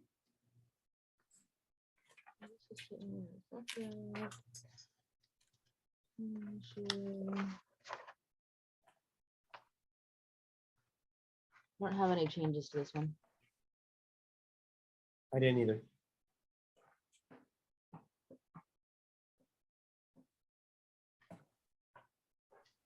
Anything else on 703 before we move on? No. 704. Known claims. I think this was supposed to model the Business Corporation Act. Yeah, I've got adopted entirety. Me too. Anything on 704? Okay, 705.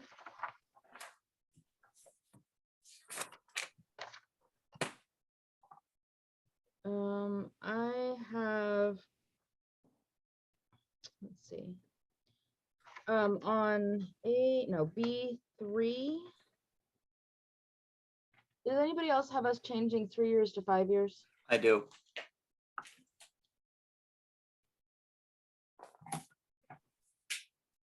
What was the rationale for that change? To match the, I think what the current timeline is. Under the current LLC statute? Mhm. And then.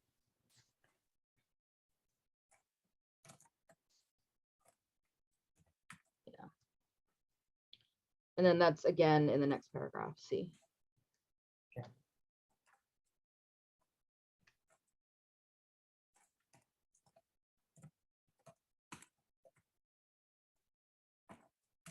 No, up. I- Do you see it, Sandy? For some reason, I'm not. It's in this Against the paragraph. company not later than 3 years. So it's in the. There it bo- is. Yeah, I see it. I see it. Sorry. that's okay. It's all starting to run together. Uh-huh.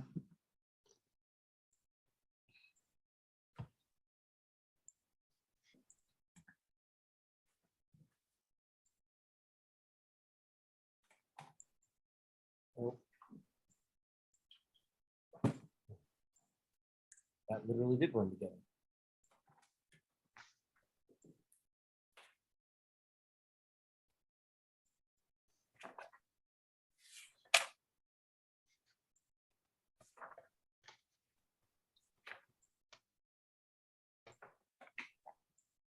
Okay. And then I have, did we cross out the first part of D2? Yes, the accept clause. Yeah, except it's right in section 706. So cross it out. Because I have us deleting section 706. Exactly.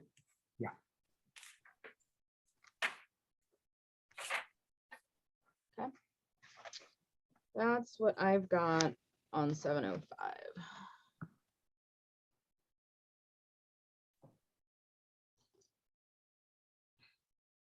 Okay. And then I also have the full deletion of 706. Yeah.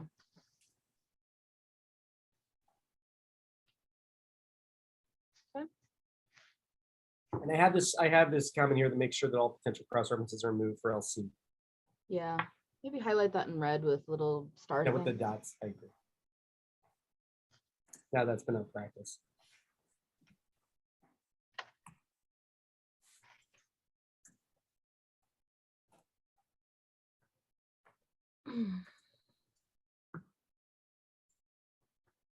Okay, great. 707, disposition of assets and winding up. I have us adding a section E. Yeah, here we go. Yep. Boom, look at that. There it is. Good job, Sandy. I tried. 74. Yep.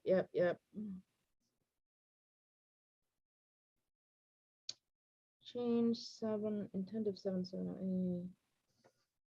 Okay, and then. Yes. And I have that same comment. Well, There's the change. I remember I just had notes, we talked about that and then changed that wording.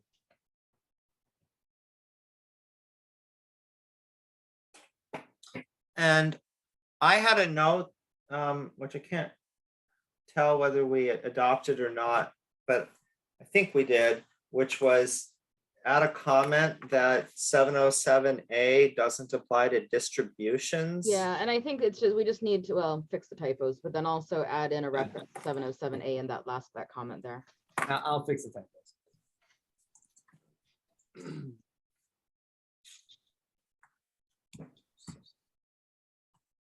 Yeah. Okay.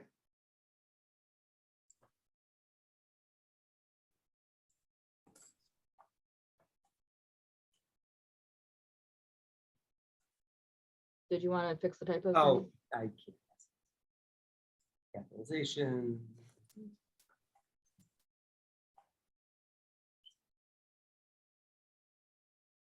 I mean, might as well, as long as we're here, right? Yep. And then get rid of that extra 2. Yep.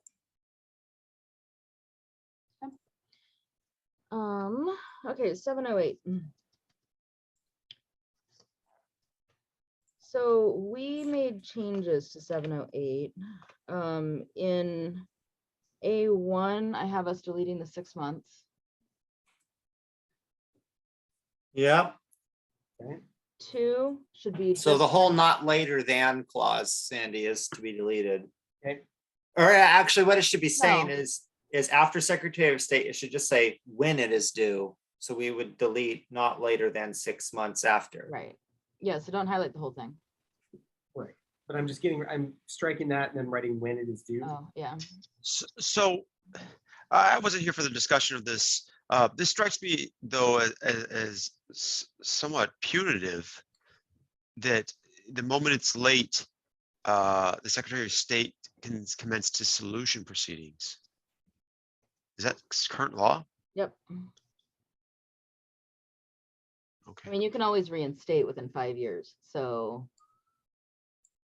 But yeah, if you miss your filing, which is why we try not to miss them. And Jamie, is it the case that the Secretary of State is not exactly going around seeking to administratively dissolve LLCs that miss their fees? That's correct. We actually, once we'll send the renewal notice, they have 45 days from that point Okay. to till their renewal is due. And then we send a late notice, and that gives them an additional 45 days. Okay. Then after that is when we would make it go inactive. Very good. So the statute says this, but in practice, this is not going to result in. And it's not going to Okay. change anything. It's not going to change anything with us. Yeah, Great. and that should be a semicolon, not a period at the end.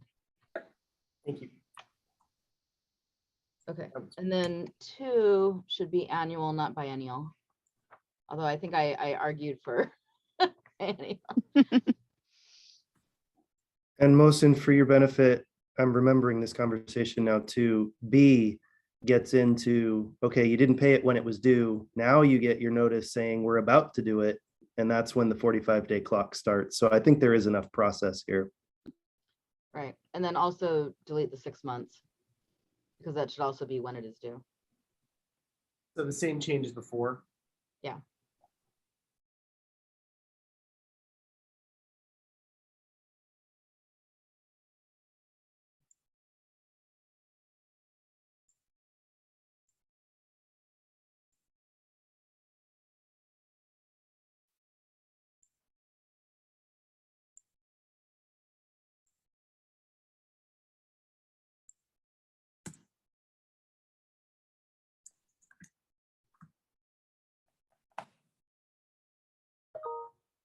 Semicolon. Okay, and then I think we deleted 3, but we wanted to add in ORS 63-647 sub 3 and sub 4.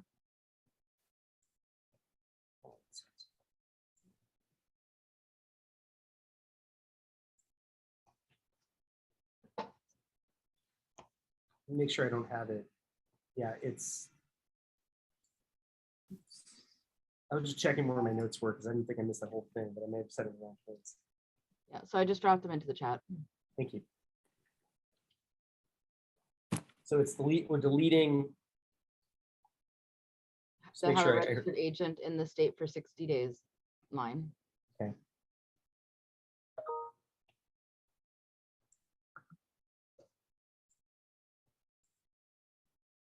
Well, I thought we were only deleting the 460 consecutive days language.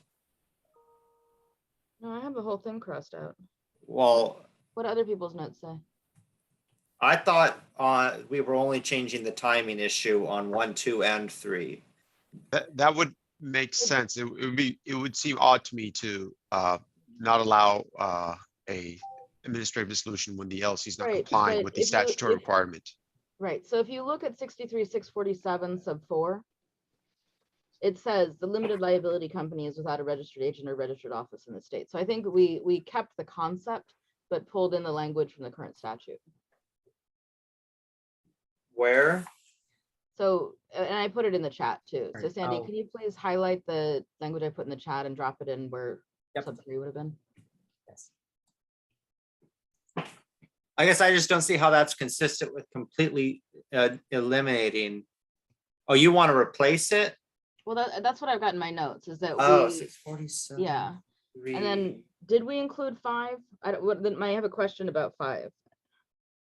Well, no, my notes show that we left 3 as is. I mean, Rolka 3, A3 as is, just deleting the 60-day thing. What we added in here was a couple of things. We were going to add 647.3, 647 sub 3 in as 4. It would be like A4 would be that. Cody, I'm fairly sure I have that note as well. I'll scroll down in a second. But I maybe you're don't right. actually think it matters because if you look at the language of 63,647 sub 4, it's substantially identical to sub 3. So I don't care if we go with Rolka 3 or if we go with 6. Well, no. Stop scrolling. 63,647 sub 4, So 4 has registered agent and registered office.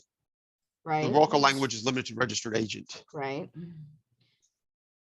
And I So- had us pulling in sub 4 because it captures that registered agent in the state. So you were going to replace 3 with sub 4, which Mhm. is similar but broader.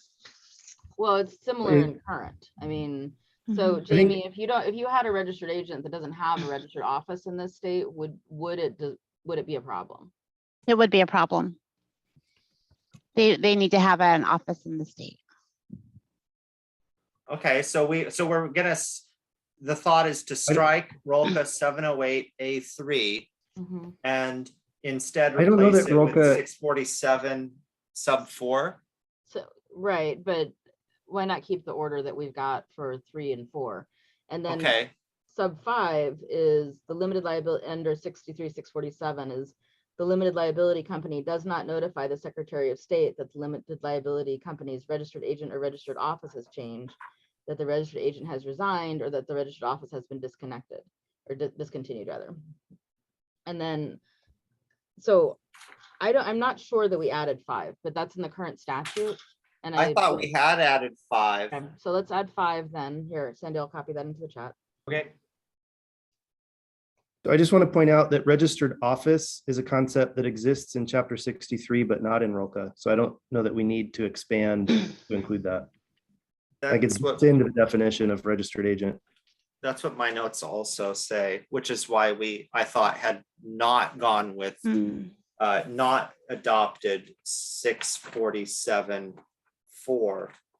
We had just left the ROCA language alone as to the registered agent. So Valerie, do you want me to just to look on the screen? Do you want me to copy from the chat section 4 Yeah, now? and then section what? From the chat, where he's starting at 4. You want me to copy it into the document? Well, so you already did, right? I copied 3. And Well, you 4. copied 4, but you didn't redline it, You Sandy. didn't make it Oh, red, correct. yeah. Thank you. And then the next thing in the chat is section 5 under 63,647. Okay. And I just want to know what Secretary of State's office thinks about this. What information do you need to have? Because I think that there are policy decisions that have been made along the way that we want to respect here. We get a lot of times where they'll try to file with a registered agent that's not in Oregon, and it is required that it has to be an Oregon street address for the registered agent. I was looking back in the definitions and I not seeing where it actually, when I look at registered agent, it doesn't include, it says that they receive service or process, but it doesn't say that it has to be an Oregon street address there. So that's why I do kind of think that we need to have the language here. Well, so that section way- 115 is the one that talks about the 115. registered, I think it's section 115 is the one that says it's 115B, that they have to have a place of business in this state, which we modified to add the language of 63111, which I think is the street address type information. Okay. Yes, located at a physical street address where process may be personally served on the registered agent, and that is not a commercial mail receiving agency, a mail forwarding business, or a virtual office, right out of ORS. Okay, I do see that. So then in that case, we may not need to have it included here as well. Well, or we add a definition calling that the registered office. I mean, as long as the information is being conveyed to Secretary of State's office, I think that's the most important thing. Does it make it more clear to include it in both places though? Well, we just don't have, in our version of ROLCA that we've been doing so far, the word registered office is a non-thing. Right, I understand that, but we added in you have to have a physical address. So if we include it as, saying this is the registered office back in 115, does that get around this issue? What we could say is without a registered agent who complies with section 112 or whatever the section was that I was just quoting. Yeah. 115. You can't be a registered agent unless you comply with 115. That's Right. what I would have thought. When you say registered agent here, what that must mean is a registered agent that complies with 115. Mm-hmm. And so I think we just omit any reference to the registered office concept because it's not elsewhere in the ROLCA statute. And the registered agent concept is, and it already entails the idea of a registered office. Sandy, go up to 4 there and strike through, highlight it and strike through so that Legislative Council knows what we're doing here. Mhm. Right, or at least, yeah, I'm sure.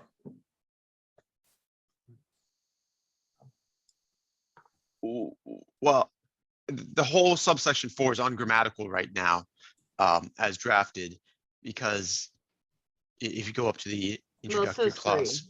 3, right? So it's 3. So I think we just insert something saying we've pulled 3, 4, and 5 from the 63-647.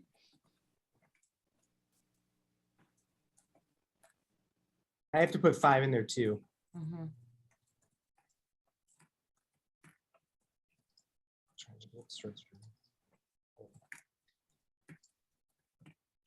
And we'll make that note. Let me pull 5 really quick.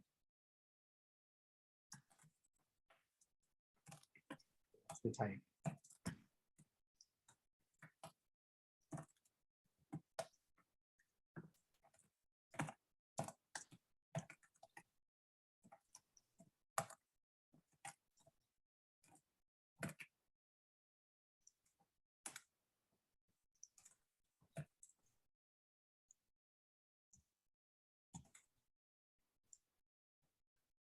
And then you want to note here. Oh, well, yeah. So just highlight Legislative Council 3, 4, and 5 are pulled from 63-647.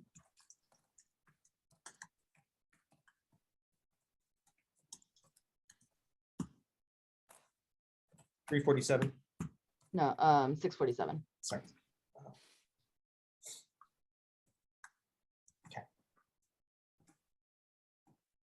Please fix grammar. Yeah.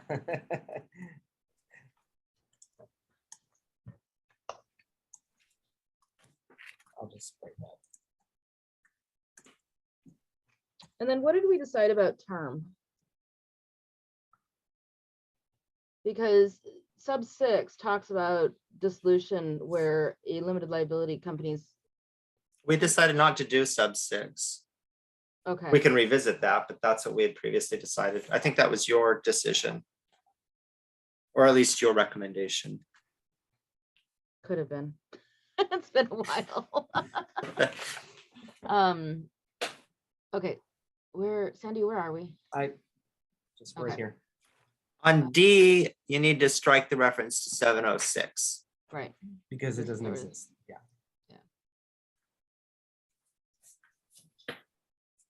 I got 45 days. Good. 210. Oh, on C, did we strike the and serve a copy on the company pursuant to section 210 language? We left that in. We left it alone, is about what my note shows. Okay. Cody, mine did too.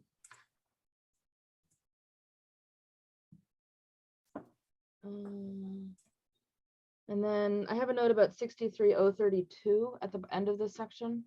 Right here. Mhm. I don't Okay, have so a note. Added in new section F. Yeah, it's here. It just wasn't read. But I can make it, I didn't know Yeah, why. why it don't was you make it red? I will. I had it in my notes, that's why I added it. That's so I just, Yeah. it didn't come up right for me. Why do we only have 3 and 5 though? What So it's 63032. Yeah.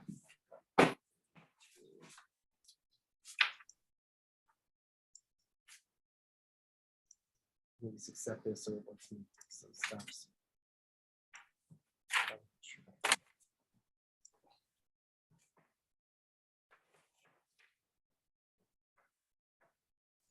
we already discussed 63032 and had decided to make that be section 122, a new ROLCA section 122 rather Yeah. than putting it in here. Yeah, and grammatically it doesn't, I don't think it flows because it's its own thing, right?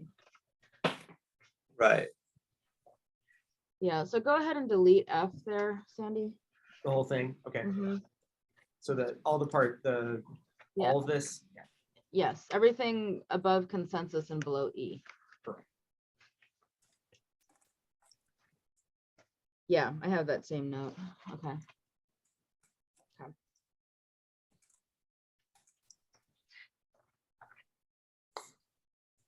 And then Willie just made a note in the about 70884. 7088, what? If you just look in the chat, It was just adding the word or. I don't know if we need that. Originally it was there. Oh, yeah, that's a good idea. We have an extra or in that sentence anyhow, so we could just move it over. let me make sure I'm in the right place. Yeah, it's that, nope. Down, yeah. At the end, Mhm. after the semicolon, got it. Thank you. And you can delete the or before registered agent. For registered, No, after registered agent, sorry. right, okay. Registered agent or. Yep, makes sense. Thank you. Okay. Moving on, 709, reinstatement. I have a note that says we should tell Sean that we want 63,654 sub 4. I have that note too. Well, I had a bunch of notes here on the statute I copied based off something, so which could be incorrect, but sorry, I'm just. I can't read it if you're scrolling so fast. So, okay, so Can you go to the top of Yeah, A? Can we see A? Yes, So 2, we had decided to have be 5. Mhm.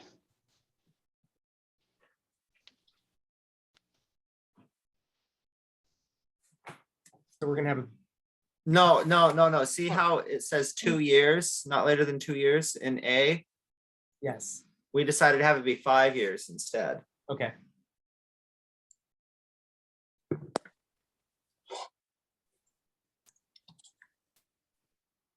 yeah.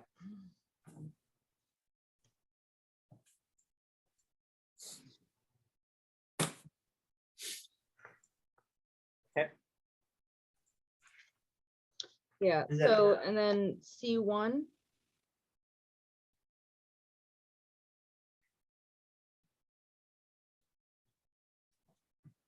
So C1, I had us deleting everything up to the word prepare. There, same.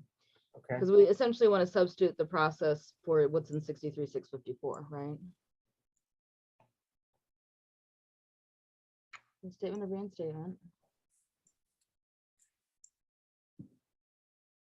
Yes.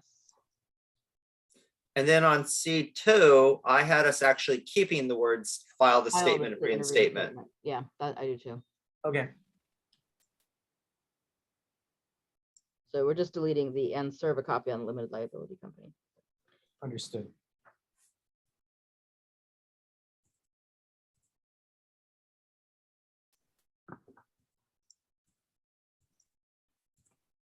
Yeah. Perfect. Okay. And then I have under D4 incorporate, and so in a new D4 incorporate 63,654. Right, I had it as doing it as E instead of D4, but the same concept. Yeah. 63,654 sub 4. Okay. If I put the wrong one, Why is, yeah. I probably wrote the wrong one down. I'm sorry. Yeah, go ahead and delete that. I will. Oh, it's like, I don't know what it is. Sorry. Get rid of all this.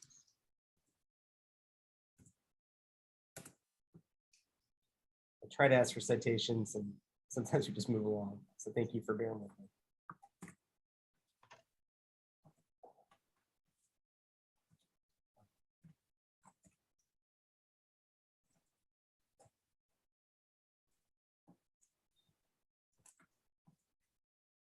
So it takes 2 steps to do anything on this. But I'll get rid of this.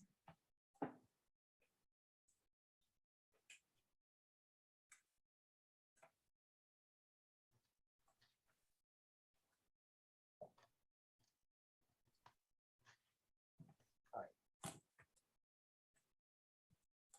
And what are we adding? Well, first of all, what is this to language? I don't know. If it was wrong, I'll get rid of it. I don't have that in my notes. Does anybody else have that in their notes? No, I just have us, maybe we just do one of these things where legislative council can do it. I had us making no changes to D at all. And after D, we were just going to add as E Yeah. the So Sandy, language of 63.654 sub 4. right. So Sandy, delete that.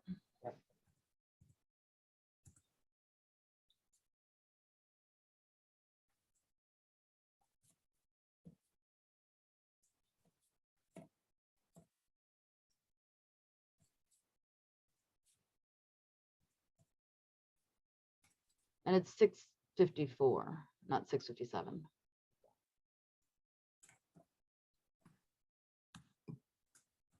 So, so what I would do is get rid of the 5 thing and make it one of those asterisk deals. Yeah.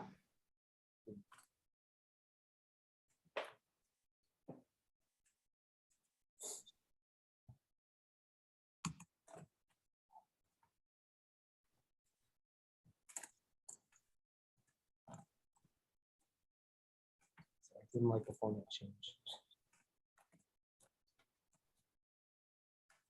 Just leave it, it's fine. Yeah, I'll fix it. And it's 63.4. Let me just get rid of that. Substitution. Okay. 63,654. Yeah, and then get rid of the language in the parens. Thank you.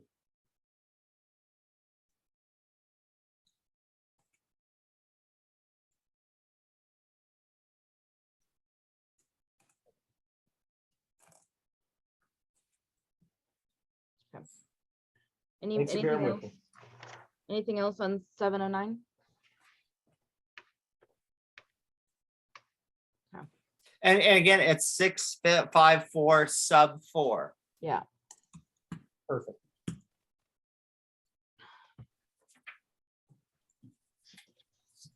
That's it. Got it. Thank you.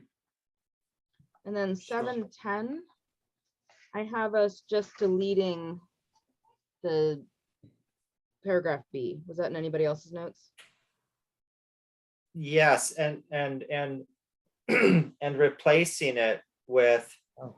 63.6572. Right, that's what I've got too. Okay.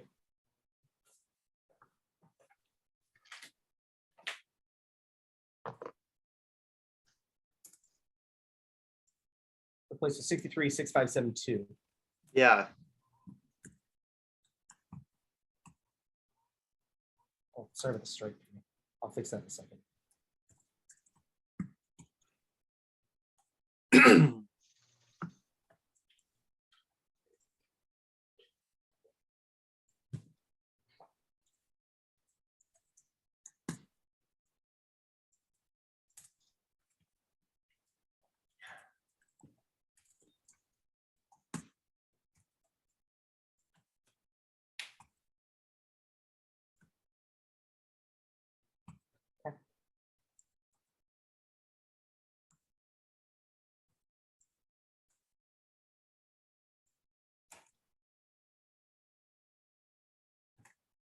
Just making it red.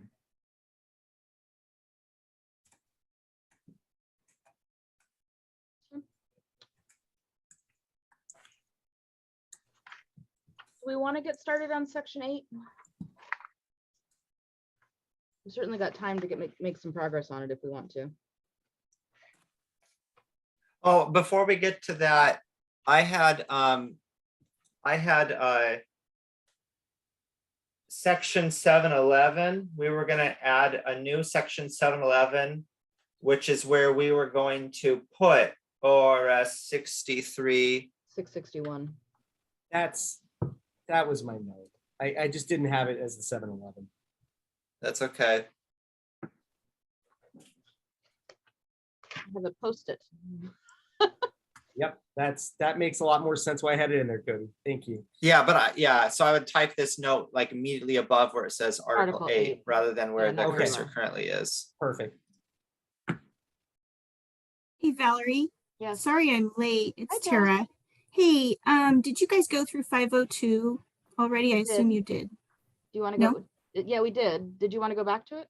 I do. I just want to see what was done. Okay. So let me add this really quick, Cody. Yeah. 63661.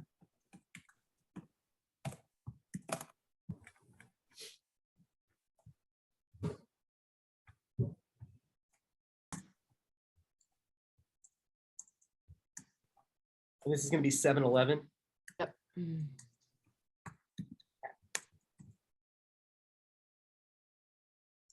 It's 661. It's an entirety. It's 66. No, it's not 661. It's 664. Oh, 664. And also the last two sentences of 63.671 sub 1.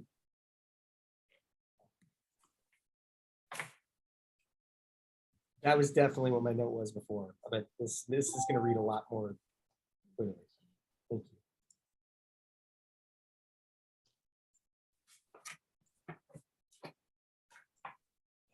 Yeah, I don't have that. I have 661. Where did we incorporate 661? Which is the grounds for judicial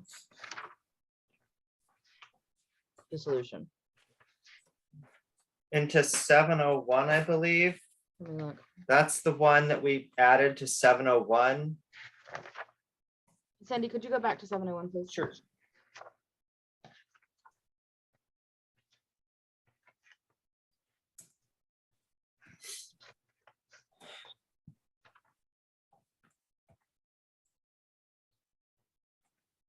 Insert OR 661 to a 701C. 2, 709, 661, 1 and 2. What did we do with 661 sub 3? Limited liability company may affirmatively defend. What did we do with what? 63 what?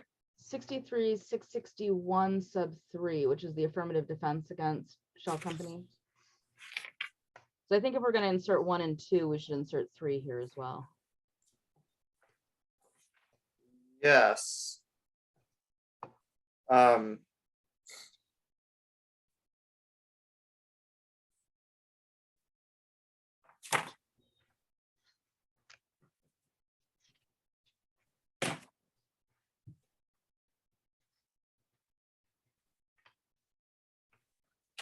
Yeah, I think that 6, 6, 1, 2, and 3 then we're both gonna be Yeah, inserted as C and D. 701, you know, C. Mhm. Well, C, it would be probably C and D, but whatever legislative council decides. Yeah, or you know, Yeah, CA, and so then, C1, yeah. C2. Right, and so that makes more sense than with the judicial review stuff in 710. Okay, Or So- yeah, or yeah, because I guess 3 wouldn't really make sense as part of C. Anyway, we can just put it that they should, maybe we just have legislative council add it, they can wordsmith it. yeah. And then Tara wanted to go back and look at 502.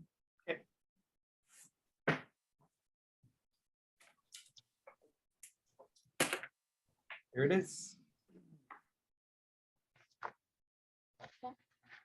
Okay, and maybe what I need to do, is, given that B, it doesn't look like B has changed. Can Well, you take Therese- me, Sorry, go ahead. can you take me to the definition of transfer? Yeah, that would be all the way up at the top, I'm assuming. Yeah, sorry. No problem. Just Do you gonna- have the file, Tara? No. Here, just saw it. I can read it. It's an assignment, a conveyance, a sale, a lease, an encumbrance, including a mortgage or security interest, a gift, and a transfer by operation of law. So I think during my first meeting, Cliff brought this up and he, I think, questioned whether encumbrance, including a mortgage or security interest, should be included in that definition of transfer.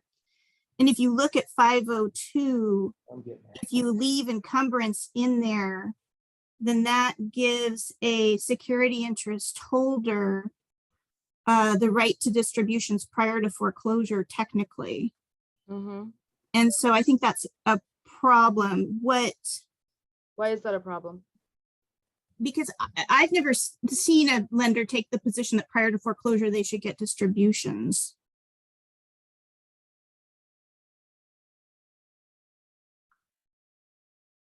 Okay, But I Would mean, this if you- give them the right, would this give them the right to do that, but it would still be subject to what their loan documents say? Yes. Yeah, it's going to be governed by the security agreement for sure. But in Washington, they don't include encumbrance is the definition of transfer. okay, so so definition of transfer was in the very beginning, right, James? Yeah. Yeah. Okay.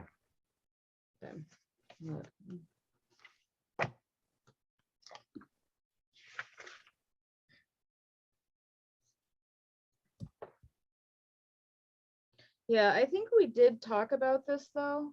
So 60, I have a reference. That one is 63-249 sub 7. Yeah, I mean, you may have discussed it with Teresa before she Yeah, went on so the bench. currently 63-249 sub 7 says except as provided in the articles of organization or any operating agreement. The effect of assignment, the pledge or granting of a security interest, lien, or other encumbrance is not an assignment of the member's interest. Which is consistent with what Washington does as well.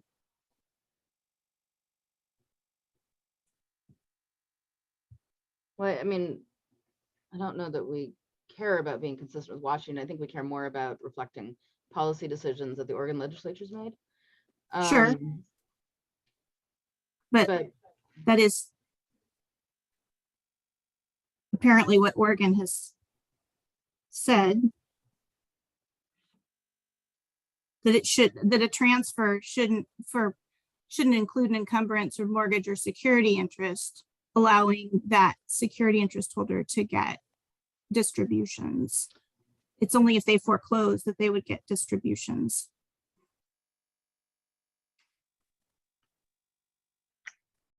Sort of makes intuitive sense to me, what you're saying, Tara. My only caution would be that the word transfer is probably used in a number of places. And so if we're tinkering with definitions, we need to make sure we know what we're doing throughout. Agreed. And I tried to scour that. I didn't do a thorough job though, James. So I would want to take a look at everywhere transfer is used. Right. So maybe the better answer here is to highlight B, because that's the provision that you have a problem with, Tara, right? And say that, I'm sorry, what? Well, really, it's the definition that I have a problem with of transfer. I don't think it should include encumbrance. Right, but you haven't done a thorough look through to see where Sure. the implications of that are. Right.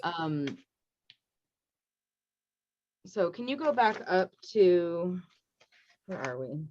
502. Page 11 on my printout. It is 101 in the definitions. I think it's 23. 101. Yeah. Sorry, it's just gonna be slow to react going that fast. I'll get there.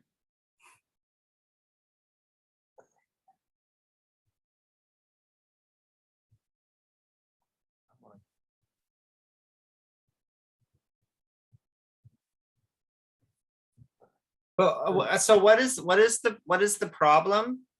So what Tara's highlighting is that I see she it. believes the definition of transfer at 23E, Yeah. including an encumbrance, a mortgage or security interest, she doesn't like that in connection with 502. So which particular part of 502? B. So you're saying that the lien holder has the right to receive distributions to which the debtor would otherwise be entitled? Yeah, as James points out, subject to the security agreement at issue, but I've just never seen, and I think it's consistent with what Valerie pointed out, that Oregon law doesn't currently allow that. Well, Oregon, that's not exactly what I pointed out. So what I pointed out is that Oregon law 63-249 sub 7 says the pledge or granting of a security interest, lien, or other encumbrance in or against all or any portion of the membership interest of a member is not an assignment of the member's interest. So it's a different concept, right, than transfer. Sure.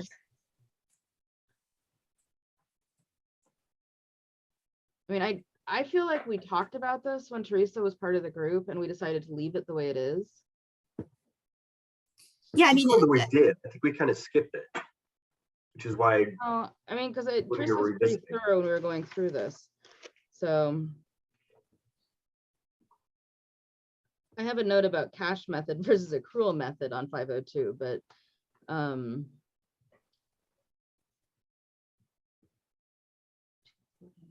So I personally don't feel strongly about this, and it's because in 502B, it's very clearly in accordance with the transfer.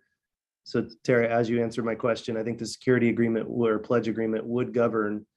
And if you've agreed as a debtor that maybe immediately upon a default in failing to pay the bank on such and such date, maybe the bank is then entitled.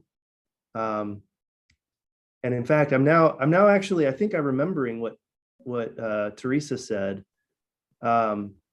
Isn't it true that and I'm now advocating for secured parties and lenders, which I don't normally do, but as a secured party, isn't there some risk in actually foreclosing on the LLC interest because you become a member, you become subject to, you're going to get a K1, yeah, who I knows remember what it's going to that. show. I remember Teresa being very adamant that I think she advises her clients very strongly to be concerned about actually foreclosing. And so the way ROLCA is drafted, I think it would give the secured party the benefit of the income from the LLC without actually having to become inside the tent, so to speak, for tax purposes. And I guess what is the problem with allowing the lien holder to receive the debtor's distributions? I think Tara's concerned, and I don't mean to speak for her, but Okay. typically the secured party is getting a pledge to secure some obligation, but they don't actually get LLC distributions until there's a default. You know, if I'm paying the bank on time, they shouldn't care one whit what's going on with this LLC. Exactly. It's once I default that the bank suddenly clamps down and starts to try to get paid. So anyway, my memory is that that was Teresa's concern, was she didn't want to actually have to complete the foreclosure. Right, but so the concern here, if I'm understanding it, is that 502B might be deemed to override the contractual language that prohibits the No, lender from no, getting no. these distributions.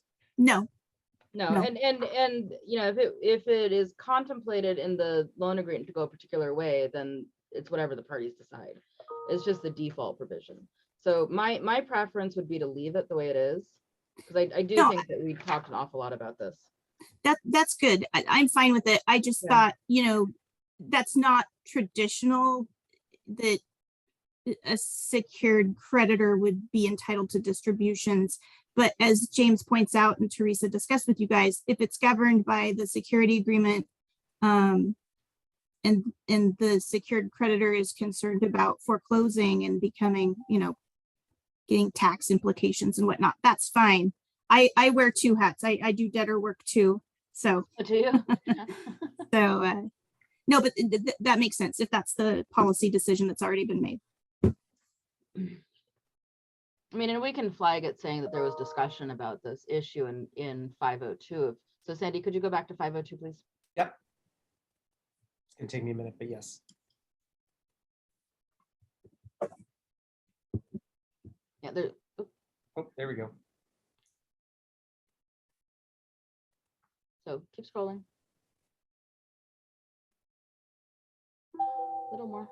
We want to add a comment here. Okay. Oh, at the bottom. Got it.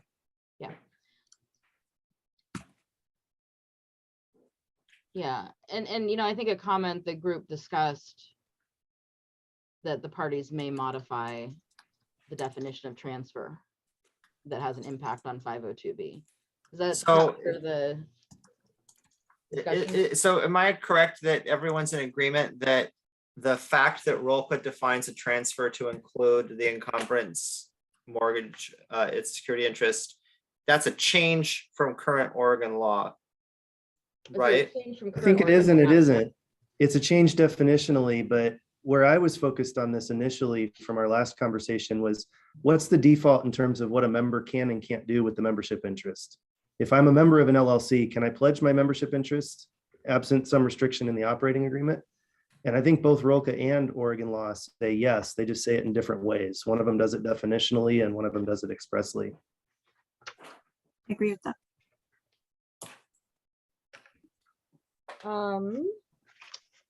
So why don't we stop it there? We'll start with section 410 next time. Revised Yeah. language to 410, and then we'll continue on with Article 8 after we finish 410. And if there's any other sections before we start Article 8 that folks want to circle back on, we can do that as well. And then Sandy, I have a note for 302. You're going to talk to title insurance company people. I have that note as well. And then a comment raised 63074 first something or 108, not to change the law. And then you were going to talk to the dentists with respect to 63960. Yes. Because I should talk to the contact from the Board of Dentistry. Is that the idea? I have the note. whoever speaks for the trees. I mean, I'll figure it out. I have the statute noted. okay, so we'll start with 410. And our next meeting is, I think, It's- Cinco de Mayo, right? Yeah, it is. It's May 5th. Because again, there Yeah. on your calendars, you currently have one for the 29th. That's going to be removed. You should also have the meeting for May 5th. That we are having. Sounds good. Good. And we made tremendous progress today. So great job, folks. We may not even need, knock on wood, that last May meeting, but I'm not gonna hold my breath. Anything else for the good of the order? Thank you all for your work today. Really Thank good you so progress. much. Have a great Thanks. couple weeks. Bye, everyone. Everyone.